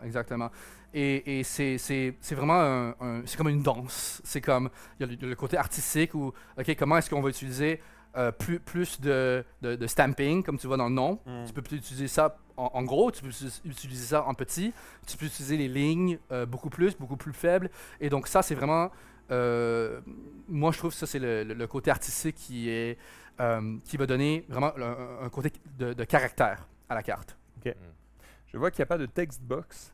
C'est-à-dire qu'en bas de la carte, on a le texte de la carte, mais il est mis directement sur l'illustration. Oui, Bah, celle- c'est les promos. Celle-ci, c'est promo. une carte promo, c'est une full art. T'as dû commencer par un. Une art, c'est Bon, on a que ça. Parce que je dis ça parce que à la fois c'est joli et à la fois ça rend aussi le texte un peu moins lisible. Oui. Donc ça, c'est vraiment une carte C'est que plutôt Bandai pour faisait promo, beaucoup ça. pour collectionner. C'est pareil, hein. Je crois qu'il n'y a que des promos de ce que j'ai Oui, exact. C'est des cartes donc le texte et le art a déjà été montré, mais pas en physique. Parfait. Merci beaucoup en tout cas pour la primeur. l'exclusivité, pour la primeur, et on est très content de pouvoir vous montrer ces cartes. Moi, j'étais très excité quand Rof m'a parlé de l'annonce, qui m'a dit il y a un TCG qui arrive et qui va te plaire. Effectivement, j'avais très envie d'en savoir plus. On a essayé en regardant les cartes, on a essayé de deviner le gameplay. On a mis pause sur le trailer. Ah oui, Ouais, oui, c'est oui. dire, donc là, on pense que ça doit coûter tant, peut-être. Ouais, Ça doit être sur le coup de la tiens, carte, ça prends- doit être sa prends force. celle-ci, c'est un peu plus clair sur elle. Voilà. Où on s'est dit, bah ça, est-ce que c'est le coup ou est-ce que c'est la force Ça aussi, c'est pareil. Donc, on analyse un petit peu les numéros. On a quand même À un peu quoi la sert le TCG. x2 ici Les différentes. On essaye évidemment, parce que nous, en tout cas, moi, c'est ce qui m'intéresse le plus, c'est d'essayer de comprendre un petit peu le gameplay. Mais bon, malheureusement, là, aujourd'hui, tu pourras pas nous en dire beaucoup plus sur le gameplay. Mais en tout cas, c'est quelque chose donc, qui a été développé, comme tu disais, par notamment quelqu'un qui vient de Marvel Snap. Donc, c'est ce gars-là. Hein. Richard, Ouais. lui, il vient de Duel Masters Ah, et, Duel Masters et Bandai. et donc comment dire, ce gameplay, même si tu peux pas trop nous en dire, qu'est-ce que tu as voulu, où est-ce que vous avez voulu aller en termes de cible? Je te dis ça parce que, tu vois, par exemple, Lorcana, donc Disney Oui, Lorcana, oui. eux se voulaient une cible très accessible, où c'était vraiment, je crois que c'est un des TCG les plus simples actuellement, en tout cas pour pouvoir, Oui, à haut niveau c'est différent, mais en tout cas pour pouvoir entrer dans le jeu c'est facile. À l'inverse de Riftbound par exemple, qui selon moi aurait dû avoir une accessibilité un peu plus facile Mhm. que maintenant, où en fait on est plutôt sur un Magic-like avec des Mhm, éphémères, mhm, des trucs à jouer au bon moment, et puis tu peux te faire avoir si... Donc moi ça me va parce que je suis joueur de Magic et je prends du plaisir, mais j'ai l'impression que Riftbound aurait pu être plus accessible. Là, sur un Cyberpunk qui se veut quand même être un jeu adulte, est-ce que vous êtes plus sur quelque chose de très accessible, quelque chose de plutôt initié, ou est-ce que vous... Ouais, c'est une bonne question. Moi, je dirais ça. Notre jeu, il est spécial. il est weird si je peux me Il est permettre. weird. Ok. Il est spécial et quand on va le dévoiler, je vais pas On a trop pris le en risque de dire. faire un jeu très mauvais pour voir ce que ça allait donner, parce qu'on est fou. Non, qu'est-ce qui Parce qu'est-ce que c'est quand on va dévoiler genre le jeu en tant que tel, Ouais. il y a rien sur le marché qui est comme ça. Ok, donc déjà c'est un jeu C'est un jeu unique. unique. Je sais pas si t'as entendu parler d'Era, un jeu de foot qui va bientôt sortir, qui est aussi. Ça, je connais pas. C'est Ok. c'est mon propre jeu. Ah, d'accord. Bref, et où effectivement, je voulais vraiment m'affranchir du côté Magic-like, Hmm. qu'ont beaucoup quand même de TCG, comme Lorcana, Star Wars, etc. Oui, Euh, oui. Pour donc, nous, déjà, c'est une proposition originale. On oui, est une sur proposition quelque chose- originale, mais quand même, quand tu toucheras au jeu, il y a un côté aussi familier. Donc c'est pas juste quelque chose qui est Familial, peut-être tu voulais dire. Non, familier dans le sens où il y a quand même des Ah. notions qui viennent d'autres TCG. Tu vas pas D'accord. être perdu. Si t'es T'es pas joueur de perdu. TCG, exact. Donc exact. c'est gameplay nouveau, mais tu vas retrouver des sensations quand même de TCG. Quoi. Exact. Enfin, dans d'autres on a TCG. envie de Et savoir, mais tu vas. mais ouais, on va se le dire après le show, je crois, mais Est-ce que tu Ouais. peux nous dire à peu près quand est-ce que vous allez révéler le gameplay ou pas encore? pas encore. Ça serait bientôt. D'accord. Bientôt. Bon, mais bientôt. Mais Bientôt. on fera un- Soon. mais bientôt. Moi, je peux gratter des infos déjà. Par exemple, Oui, vous pouvez regarder. on voit que. Je me permets. J'essaie de gratter un peu, mais. Tu vois, on voit qu'il y a un peu à la manière de Riftbound d'ailleurs, Mhm. il y a un petit A029, A030, A031. Donc c'est-à-dire que c'est des versions alternatives des cartes, j'imagine 29, 30 et 31. Est-ce à dire que toutes les cartes ont une version alternative ou pas? On va avoir des cartes alternatives, bien sûr. Toutes les cartes. Ça, je peux pas te le dire que ça va être toutes les cartes. Ok. Donc, Ah, ça gratte un peu. je me dis, il y en a au moins 31. En réalité, ouais, encore une fois, on te pose des questions, tu réponds oui, Oui, ou non. oui. Bon. Mais, ok. En termes de. Le chat, si vous avez des questions, bien évidemment, on vous lit. En termes d'accessibilité, je parle pas forcément. Donc le jeu, tu me dis, Mhm. c'est. Il est accessible. il- Le jeu il est très accessible. Il est accessible et à la fois il est différent. Très différent. Je parle là-dessus.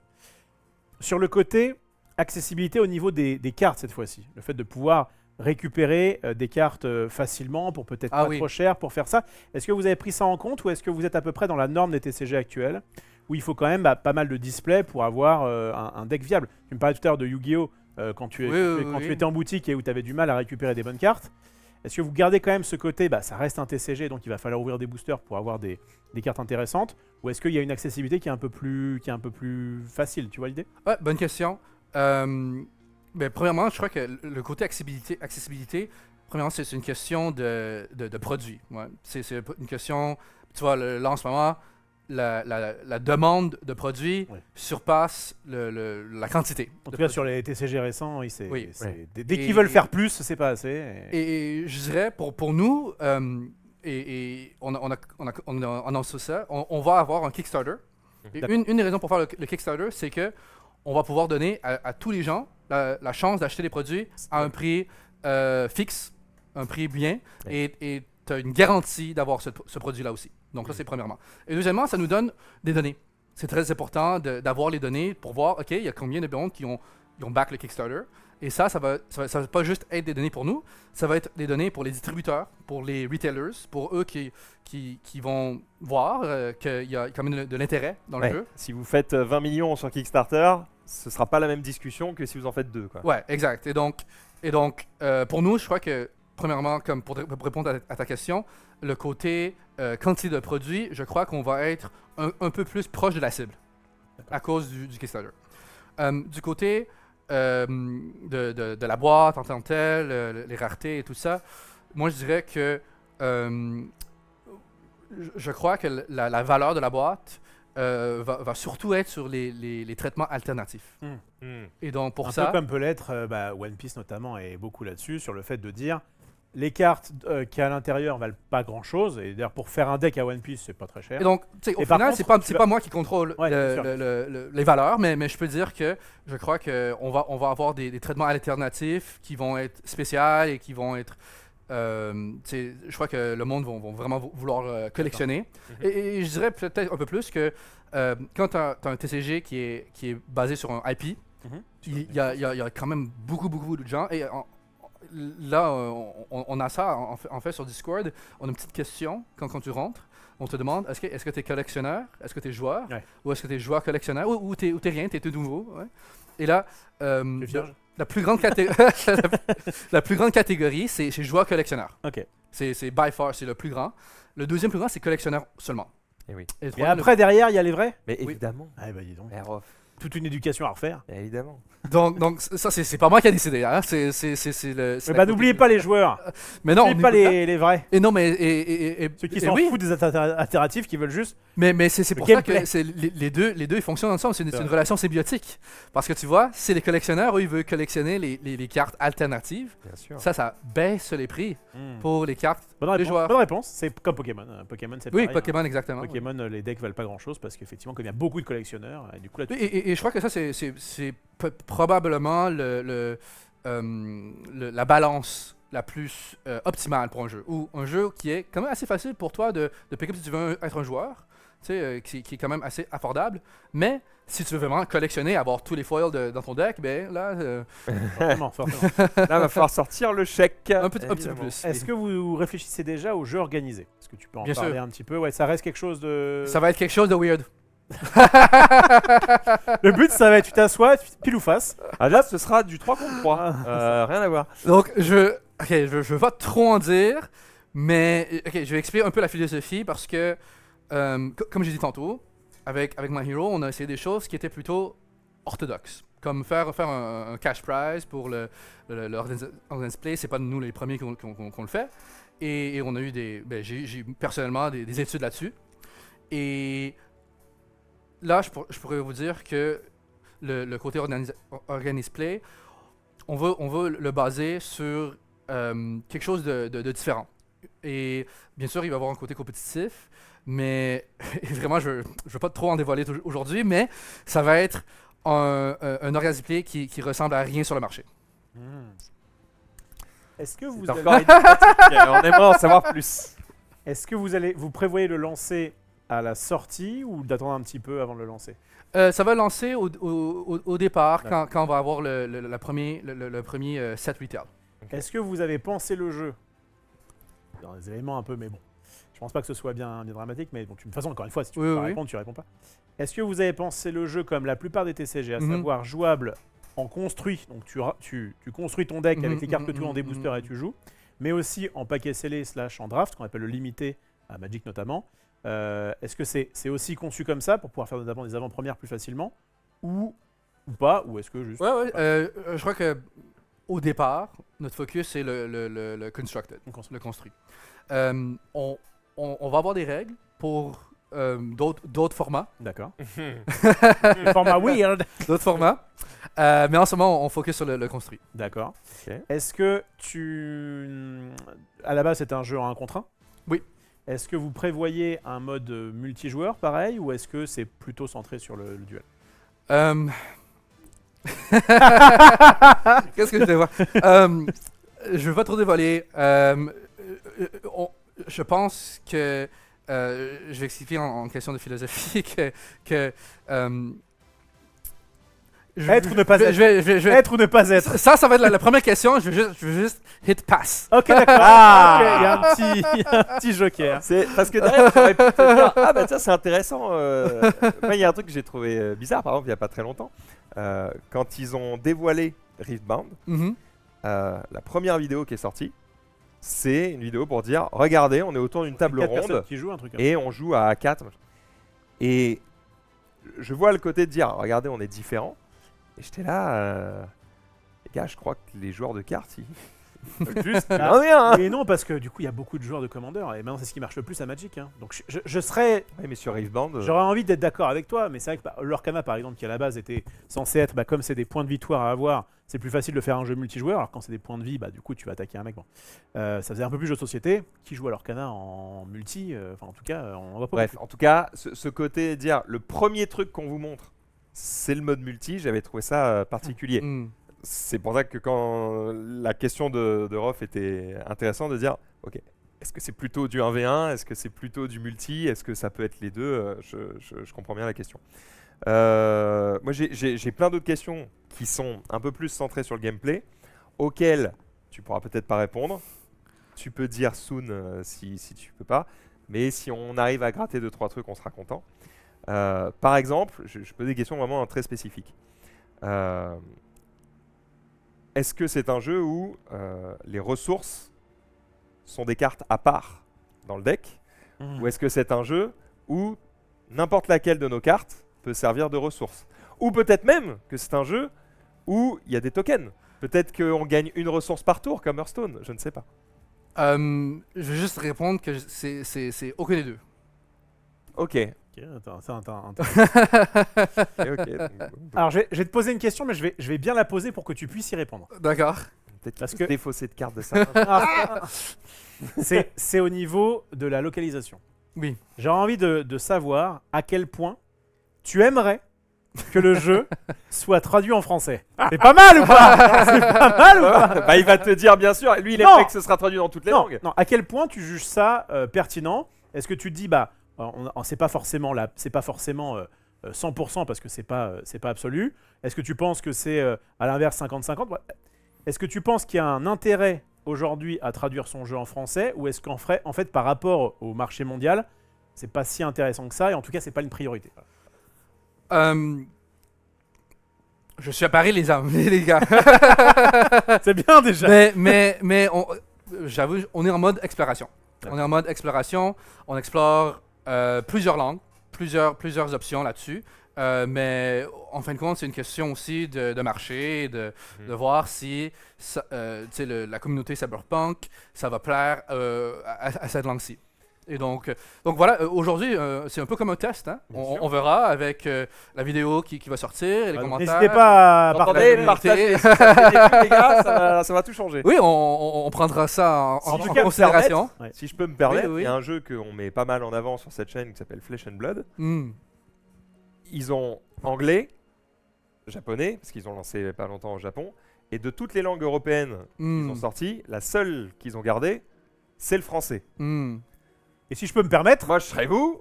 Rift Band est sorti en Chine en premier, Oui. est sorti en anglais là, et ça a été annoncé, va sortir en français cette année. Et je crois pas dans que les c'est autres langues européennes.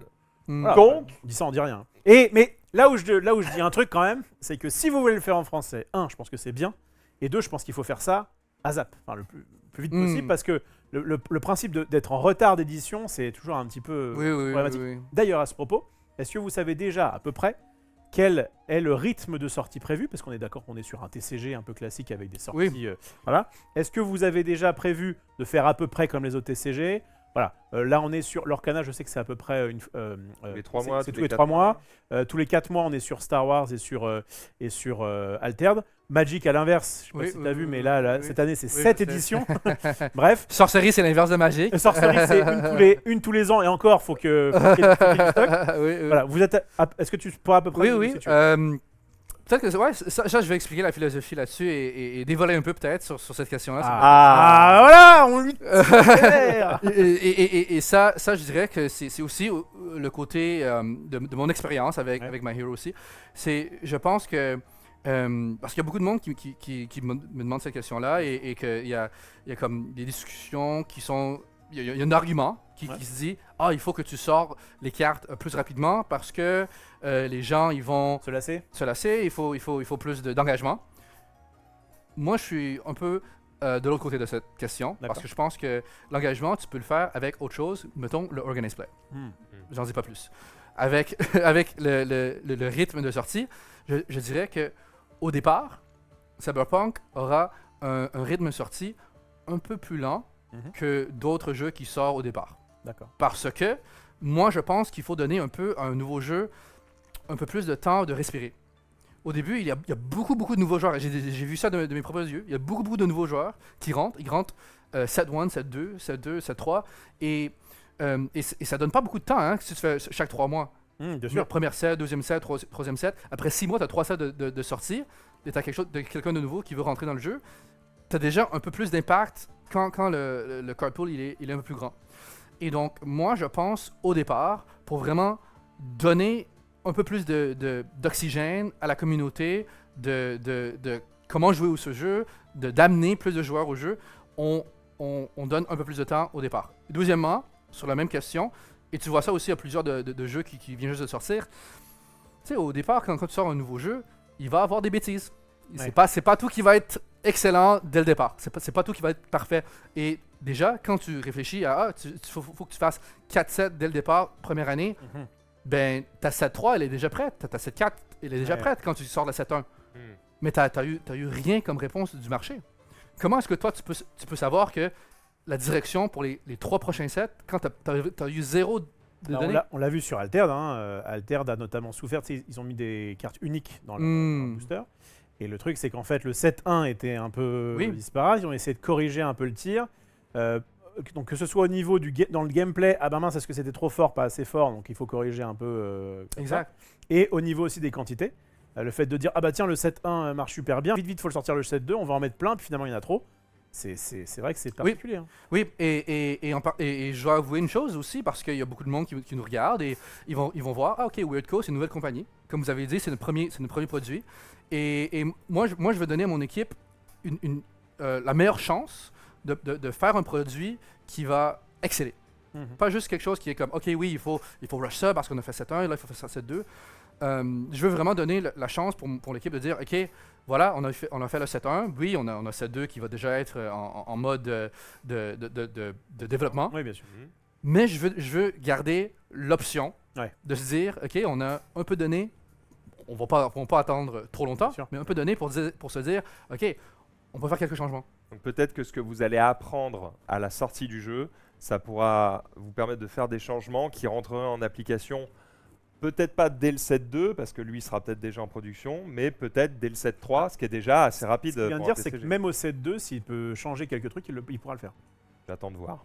Oui, donc ça, oui, mais j'attends de voir, parce qu'il y a ce que tu aimerais, et il y a la réalité de la production. Ils sont weird, il te dit. Ouais, très bien, oui. Du jour au lendemain. Exact. Et À moins qu'ils me disent on va sortir un set tous les 9 mois, à mon avis, bon, mais on verra. Oui, c'est ça. Donc il y a un côté, c'est est-ce que nous, on pourrait faire la production plus rapidement que la compétition? Et je pense que la réponse est oui, parce que comme les grandes entreprises, eux, ils ont un processus un peu plus dévoilé, je sais pas. Complexe, ouais. Complexe, oui. Et nous, on peut le faire, on peut pas couper des steps qui sont importants, mais avoir le focus sur ce qui est important. Vous êtes plus agile. Plus agile, Vous pouvez, exactement. vous pouvez réagir plus rapidement. Exactement. Souple. Là, vous vous basez sur le 7.1. Je ne vais pas forcément dire 7.1, mais au départ, Mhm. là, vous vous basez plutôt sur le jeu vidéo, plutôt sur le jeu de rôle, plutôt sur la série. Est-ce que c'est un mélange de tout? Comment Oui, ça... 7.1, c'est Cyberpunk 2077, le jeu. Le jeu, ok. Le jeu vidéo. On n'a pas dévoilé rien d'autre. Le fait que tu le précises est déjà mais ça, Parce on que l'a je expliqué. me pose la question, je ne connais pas assez l'univers de Cyberpunk. Mhm, mhm. Je me pose la question à quel point c'est un univers suffisamment riche pour, c'est tout ce mal que je vous souhaite, Oui, hein, oui, oui. être là encore dans 5 ans par exemple. Et est-ce que vous ressortez la 10e itération de tel personnage, ou est-ce que ça peut vraiment devenir très C'est vrai que grand? c'est quelque chose de difficile pour les TCG qui ont Oui. des grosses IP. Je pense par Dragon exemple Ball. à Dragon Ball. Quand tu es à ton 45e Sangoku, Oui. bon, on ronfle un peu, quoi. Ouais, ben, ça, je crois que c'est un côté unique pour Cyberpunk parce que, tu vois, Cyberpunk, c'est un univers où il y a beaucoup d'histoires qui peuvent se poser. Comme, mettons, pour Edge Runners, la saison 1, elle est finie. La saison 2, c'est une nouvelle histoire. Ça, je dis rien de nouveau, on peut regarder ça ils ont annoncé ça. C'est une nouvelle histoire avec des nouveaux personnages. D'accord. Donc ils ont pas repris les mêmes persos pour en refaire, ils ont fait de nouveaux persos, donc tu peux t'inspirer toi dans le jeu de... Oui. C'est un peu comme avait fait, je crois que c'est True Detective, je crois, qui avait fait ça, où chaque saison, c'est des nouveaux détectives qui font une nouvelle affaire, mais toute la saison, on parle quand même de ce truc-là. On peut citer aussi, par exemple, Black Mirror, où là, c'est un système encore différent, où chaque épisode, Oui, c'est une oui. histoire différente. Là, on serait sur un truc où chaque saison raconte une histoire différente, mais Oui. dans un même univers. Oui, et bon, je vais dévoiler un peu plus avec vous. On va dire un peu. Non mais on te force pas, ouais, mais bon. Je veux juste dire que je pense que moi, je suis très excité pour ça.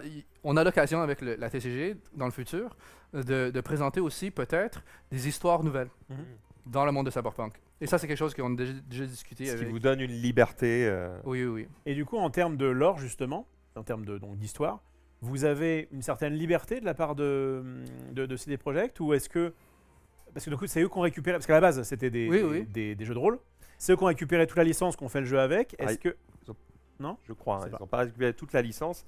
C'est qu'en fait, tu as le jeu de rôle Cyberpunk, et eux, ils ont créé le jeu vidéo Cyberpunk 2077, c'est une licence à part, Cyberpunk 2077. C'est-à-dire que je suis même pas sûr, corrige-moi si je me trompe, que vous avez les droits de Cyberpunk 2077, vous n'avez pas les droits du jeu de rôle Cyberpunk tout court. Oui. C'est pas la même Oui, chose. il y a une différence. Oui. On a le droit de tout ce qui est Cyberpunk qui vient de CDPR. Voilà. Et ça inclut le jeu, l'animé, ça inclut les comics de Dark Horse, et un roman. Donc il y a il y a quand même de Il y a quoi déjà de faire. quoi faire. Oui, il y a quoi de faire. Ok, ça exactement.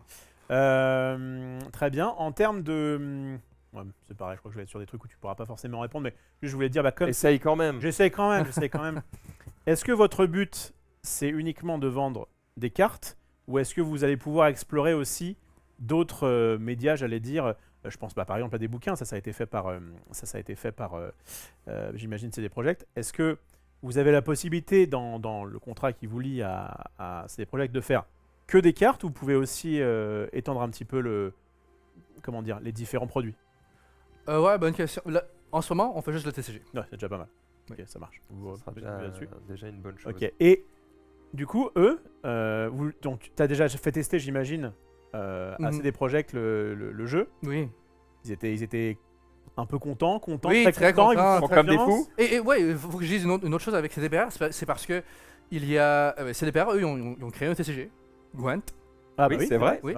Et donc, il y a quand même De The Witcher, pour ceux qui... un DNA TCG dans CDPR. Il y a Du joueur de cartes Exact. chez CD Projekt. Exact. Et donc, vraiment, quand je parle de le partenariat et la coopération qu'on a avec l'équipe là-bas, c'est très... il y a beaucoup de détails qu'on travaille avec parce que eux, ils sont passionnés de TCG. Oui, parce qu'il faut l'histoire du Gwent, très rapidement, c'est que c'est des développeurs en interne ont fait ce jeu entre eux, ils l'ont trouvé tellement cool que du coup ils l'ont intégré à The Witcher, et les joueurs l'ont trouvé tellement cool qu'ils ont fini par en faire un jeu à part. Donc c'est vraiment né de la passion, et après c'est les joueurs qui l'ont porté là où il est aujourd'hui, quoi. Est-ce que vous avez prévu de faire des accessoires sur le jeu ou pas? Accessoires, j'entends sleeve, deckbox, classeur. On va avoir un Kickstarter, right? D'accord. Donc avec le Kickstarter, il va avoir des trucs avec, tu sais, vous connaissez. De quoi protéger tes cartes, j'imagine. Oui. On n'a rien annoncé là-dessus. Ça marche très très bien. Ok, t'avais d'autres questions? Moi j'ai envie d'en savoir plus sur le gameplay, évidemment. J'ai 1000 questions, mais je crois que malheureusement tu peux pas dire grand chose. Tu vois, par exemple, le truc que j'aimerais savoir, c'est est-ce que mon but c'est de tuer mon adversaire, ou est-ce que mon but c'est de gagner des points de victoire? Est-ce que, c'est un but unique. Et bon, là je sens qu'on va arriver dans des domaines où tu ne peux pas répondre. Est-ce que vous avez fait beaucoup de types de cartes différents ou pas? Tu sais, à Magic, tu as des créatures, des enchantements, des artefacts, etc. Il y a un jeu qu'on avait testé il y a pas longtemps qui s'appelait... Oui, Alpha Clash. Alpha Clash. Il y avait, dès le départ, il y avait, je crois, 8 ou 9 types de cartes différents. Je crois que c'était un petit peu trop. On n'a pas autant, non. Ouais, vous êtes plutôt Mais il va en avoir. Okay. Tu vois, on a dévoilé quelques-uns. On a dévoilé, il y a des cartes légendes, les cartes unites, les unités, et les cartes équipage. L'équipement, l'équipement, oui. C'est ça, tout à fait. Okay, il y en a peut-être d'autres, mais pour le moment, oui, on a vu ces trois-là. Combien dure à peu près une partie? 15 minutes. 15... Ah, donc, ok. Alors, c'est 15 minutes, donc à peu près comme les autres, ou selon la police ou... Ouais, ça. Est-ce que ça se veut un jeu qui, par rapport à du Magic, Yu-Gi-Oh, est à peu près dans la même veine, ou est-ce que c'est un peu plus court? On pense que ça va être un peu plus court. Ok, intéressant. Dans notre parce gameplay, que la plupart du temps, les gens, enfin les jeux actuels, moi-même, j'en sais quelque chose, ont tendance à durer un peu plus, et du coup, à faire du BO1 dans les tournois, à faire du best of one, donc une seule manche par... Ouais. Là, on serait plutôt du coup sur quelque chose où quand tu vas affronter quelqu'un, peut-être que tu vas faire plus qu'une seule manche. J'ai l'impression que le BO... Vas-y, je te laisse répondre. Bah, moi, je veux juste dire que... Ouais, on a un jeu qui est très rapide. D'accord. Très rapide, oui. Ok, ça marche. Et en vrai, si ça se base... si celui qui a notamment participé à Marvel Snap... Ah non, le premier Snap, c'était pour le côté visuel, rien à voir. Ok, mais c'est vrai que ce côté un peu rapide, punchy, etc., c'est cool. En fait, ce que j'allais dire, c'était... j'ai l'impression que ce qui va différencier le choix du BO1 ou du BO3, c'est aussi une question d'équilibrage du jeu. C'est-à-dire que si tu estimes que faire une partie du jeu, c'est représentatif de qui est le meilleur, bah, tu n'as pas besoin d'en faire 3. Il y a juste peut-être que je ne m'y connais pas assez, mais je crois qu'il y a juste Flesh and Blood qui fait le BO1. Hein? Non, il y a Altered aussi. Altered, ok. Altered aussi. Et tu vois, par exemple, sur du Star Wars, on va être surtout sur je crois que c'est 1 heure le BO3. Okay. En vrai, ça tend vers on essaie d'avoir un peu plus que... Parce qu'en termes de... Pour le coup, nous, parfois, on produit et on commente des compétitions de jeux de cartes. Et ça prend beaucoup de temps. Et voilà, et c'est vrai que pour nous, soit un jeu qui est en BO3, mais dont les parties sont très courtes, soit un jeu qui est en BO1 comme Flesh and Blood, bah, c'est pas mal parce que ça veut dire que tu peux faire 7-8 rondes en une seule journée. Moi, j'ai une question pour organiser ça, c'est pratique. J'ai une question. Il pose des questions maintenant. Allez, on inverse. On peut pas en dire. On peut pas dire trop. On peut pas tout dire. Je sais pas si vous connaissez, il y a des tournois Pokémon en Chine récemment et ils ont fait une organisation un peu plus différente. Okay. Donc, Pokémon, c'est pas trop notre. Il y a deux jeux qu'on couvre très peu. Pokémon et Yu-Gi-Oh! Yu-Gi-Oh! D'accord. Bon, je t'explique l'organisation. Donc, c'est pas un tournoi suisse. C'est un tournoi où tu as un score ILO. Ok. Et donc juste pour remettre. Donc, en gros, nous, on avait l'habitude d'avoir des rondes suisses. Donc, ça veut dire que tu vas jouer. Au départ, tu vas t'apparier contre quelqu'un. Et puis, ensuite, mettons que tu gagnes, par exemple, tu vas normalement être plutôt avec quelqu'un qui aussi a gagné. Oui. Et donc, tu vas faire comme ça tes rondes au fur et à mesure contre des gens qui ont à peu près le même résultat que toi. Et du coup, sur l'Elo... La différence, c'est vraiment sur comment tu fais le temps. Donc ce que je veux dire, c'est que, mettons que 2 personnes, ils jouent et ils finissent très rapidement leur jeu. Ils peuvent déjà aller au TO pour avoir un nouveau jeu dès le début. Ok, donc, Il ne doit pas attendre l'autre. T'as pas besoin d'attendre la fin de la ronde. C'est Ouais. pas mal ça. Hein. donc je traduis. Tio, c'est donc le tournament organisateur. Oui. Et en fait, ça te permet de faire en sorte que tu ne joues pas les rondes en même temps Mhm. avec tous les joueurs. Et donc, tu attends en gros que tout le monde ait fini pour pouvoir lancer ta Oui. deuxième ronde. Ça te permet de pouvoir lancer des matchs supplémentaires contre des gens qui ont déjà fini aussi. de Mhm. jouer. Mhm. Et qu'est-ce qui se passe, c'est que tu as un maximum de matchs que tu veux jouer. Ouais, ok. Donc, il y a, mettons, 10 matchs ou quoi que ce soit. Et là, toi, tu décides, en termes de joueur, quand tu arrêtes. Tu peux arrêter au round 8, round 9. Mettons, tu es 8-0. Tu te dis, OK, ben, moi, je vais passer la deuxième journée. Je vais pas aller 8-2. Et donc, tu peux arrêter. Là, tu peux avoir un score ILO pour te dire, OK, Mais t'as quand même un nombre de matchs maximum que tu maximum, peux faire. oui. Parce que j'allais Un dire nombre- sinon, Oui. tu te dis bah plus je fais de matchs, plus mon MMR monte, enfin mon Elo. Oui. Mais ça rappelle un petit peu les jeux en ligne où Oui, exact. moi, je me suis remis en plus à faire un peu de draft sur Magic Arena, et où en fait tu fais ton draft, et après, bon, déjà tu peux jouer un peu quand tu veux, mais tu vas aller à un certain nombre de victoires, Mhm. bon, là, en l'occurrence, ce sera un certain nombre de matchs, mais que tu peux faire soit tout de suite, Ouais. soit plus tard. Enfin, et, Exact. Ouais, comment vous réagissez ça Bah, je trouve que, en fait, de toute façon, tout ce qui est novateur, c'est difficile d'innover quand même. Nous, on Mhm. voulait innover, enfin, notamment Max, sur le temps, avec Mhm. le fait de mettre un. Allez, vas-y, c'est ton moment. Le fait de mettre une Par chess pitié. clock. Mettez-moi ça dans Un affaire Cyberpunk. échec. Une chess clock, les amis. On joue aux Voilà, échecs. c'est vraiment par pitié. Je joue, tu joues, je joue, tu joues. Ça sert à deux choses. Un, t'as pas besoin d'arbitre pour dire time, il est Ouais, trop long, ouais, etc. Et ça te met une petite pression qui te force à jouer à un rythme Mais constant. ça marche. Ça marche pour certains jeux. Ouais, ça marche Ouais. pas trop pour des jeux où tu peux jouer pendant le tour adverse, par exemple. Ouais. Ouais. Et du coup, ça pourrait marcher sur. Pas de réponse. Ah là là. On essaye, hein. Franchement, Bel essai, on- bel on- essai. On se donne, hein. On se donne. Mais en tout cas, c'est. Oui, vous avez Mais- essayé? Alors, nous, on a essayé. En fait, on a essayé sur tous les jeux. Ah oui. Ouais. Et parce Et le que résultat? on a organisé une compétition Ça dépend Ok. des jeux. qui était sur le TCG. Hmm. Et en fait, c'est une compétition où on a joué à 8 TCG différents. Ouais. Et sur tous les TCG, je crois, on a fait le chess clock. Et c'était Quand quoi on la n'avait meilleure? pas fait sur Magic, c'est un peu particulier sur Magic. Ok. Ouais, ok. Donc, il y a Et tellement sur- de en fait- windows. en fait, On l'a fait sur quasiment tous. Et en vrai, c'est plus, je crois, une question d'habitude, Ok, une question de faisabilité. C'est-à-dire qu'il y a des jeux sur lesquels c'est très facile. ok. L'Orcana, tu joues pas pendant le tour adverse. Ah d'accord. Je fais tout mon Ouais, tour, tap, à tap. toi, c'est très facile.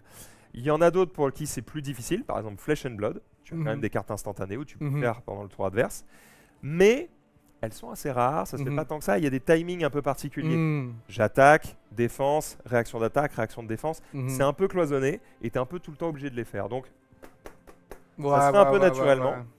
et en réalité, on a plutôt réussi à le faire sur quasiment tous les TCG. Ok. Ce qui arrive le plus souvent, c'est pas que ce soit pas possible, c'est que par manque d'habitude, Hmm. on oublie Tu oublies, ouais. d'appuyer. Ouais, Mais ouais. je crois que si on se met à forcer, entre Ouais, guillemets, les ouais, joueurs à le ouais. faire, comme les joueurs d'échecs, ils vont prendre l'habitude, Mhm. et je pense que ça nous permettrait d'avoir des tournois de jeux de cartes qui iraient plus vite. Parce que Mm. comme aux échecs, tu peux faire une partie Ouais, ouais, d'échecs ouais. qui dure 2 heures, et tu peux faire une partie d'échecs en Mhm. 2 fois 5 minutes, Mhm. et où là, la question, c'est pas juste de savoir qui est le meilleur, mais qui est le meilleur dans Avec le temps imparti. Ouais, ouais.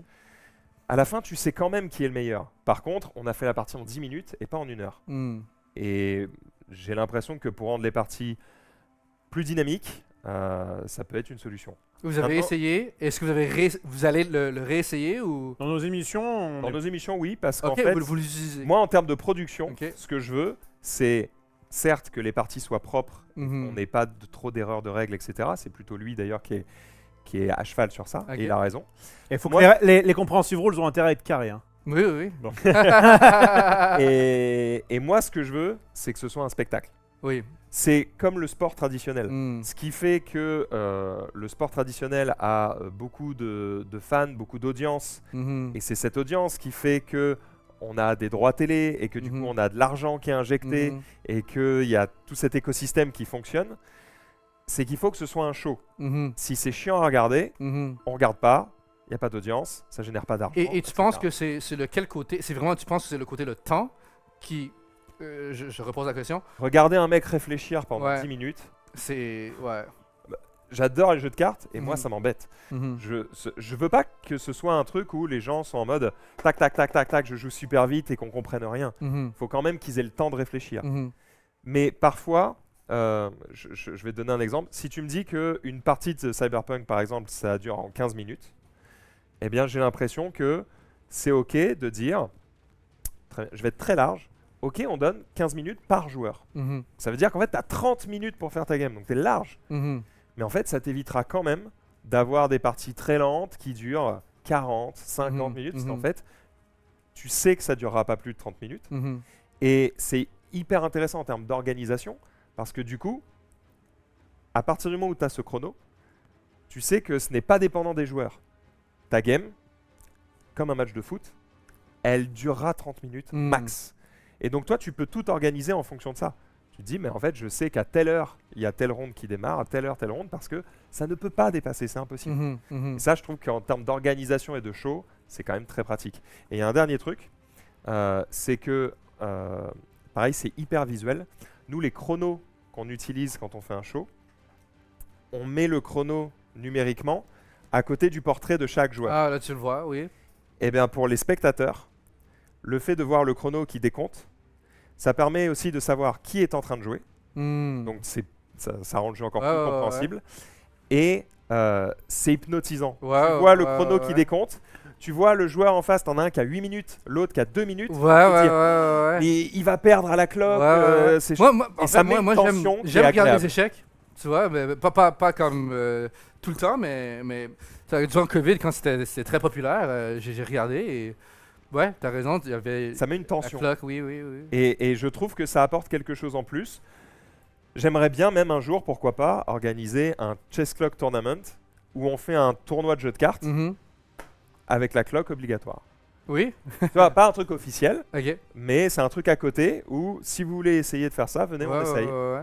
Et je pense que ça peut être vraiment super. Et Ouais, ça, ouais. ça apporte une manière différente de C'est un jouer. bon pitch, je dis c'est un bon pitch. Je crois que la seule chose qui est peut-être à réfléchir, c'est pour les nouveaux joueurs. Ah bah oui. Les nouveaux joueurs, ça va être une autre étape.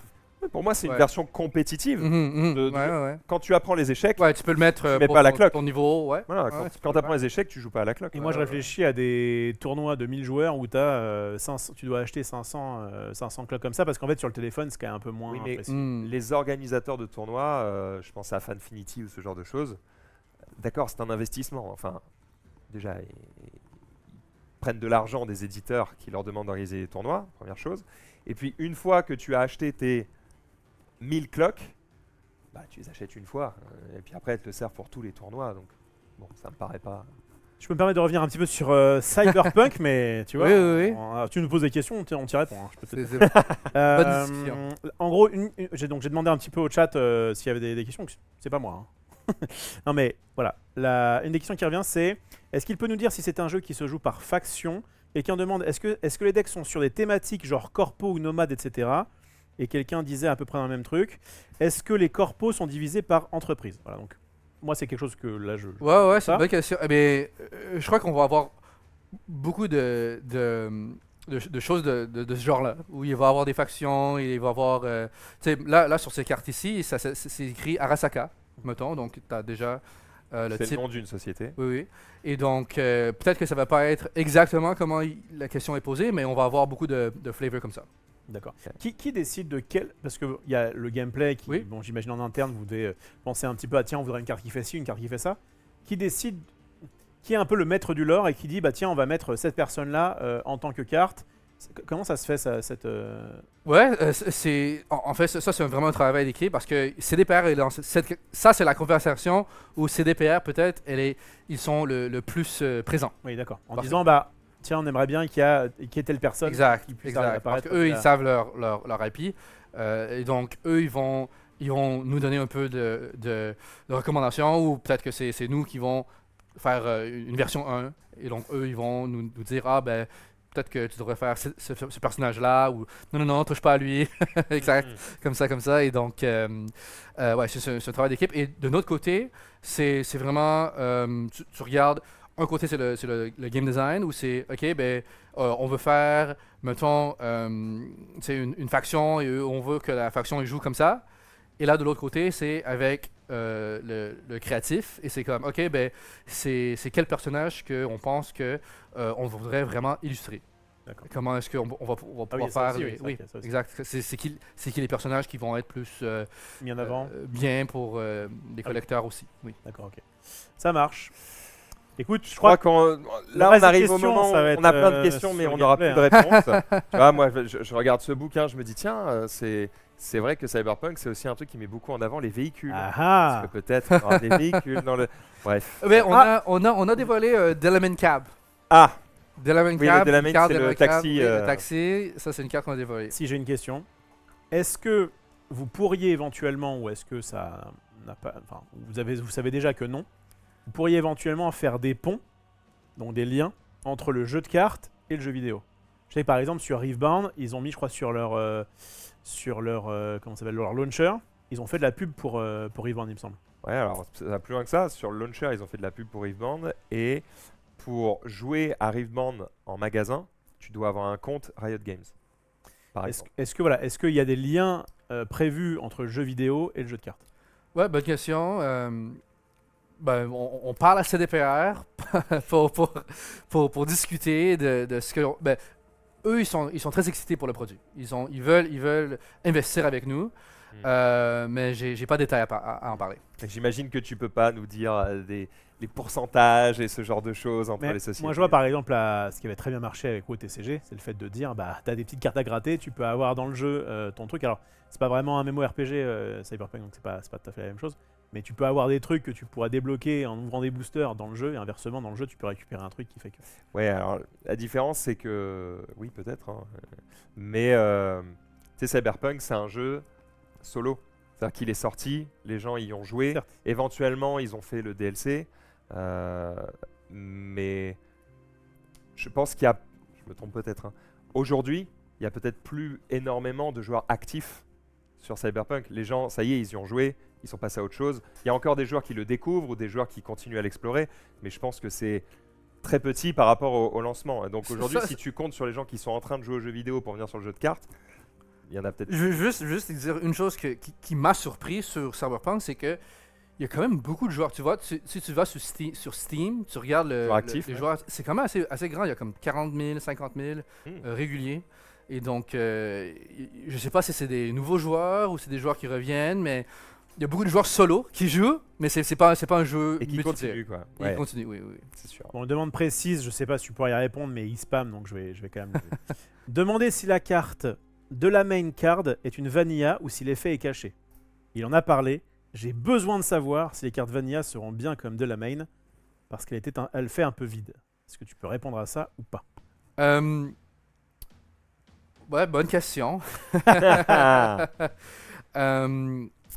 Euh, je vais passer sur la question. Ah, voilà. Et voilà. Ah, on a failli le faire craquer, mais en plus, je peux pas trop insister parce que je sais pas trop ce qu'il veut dire.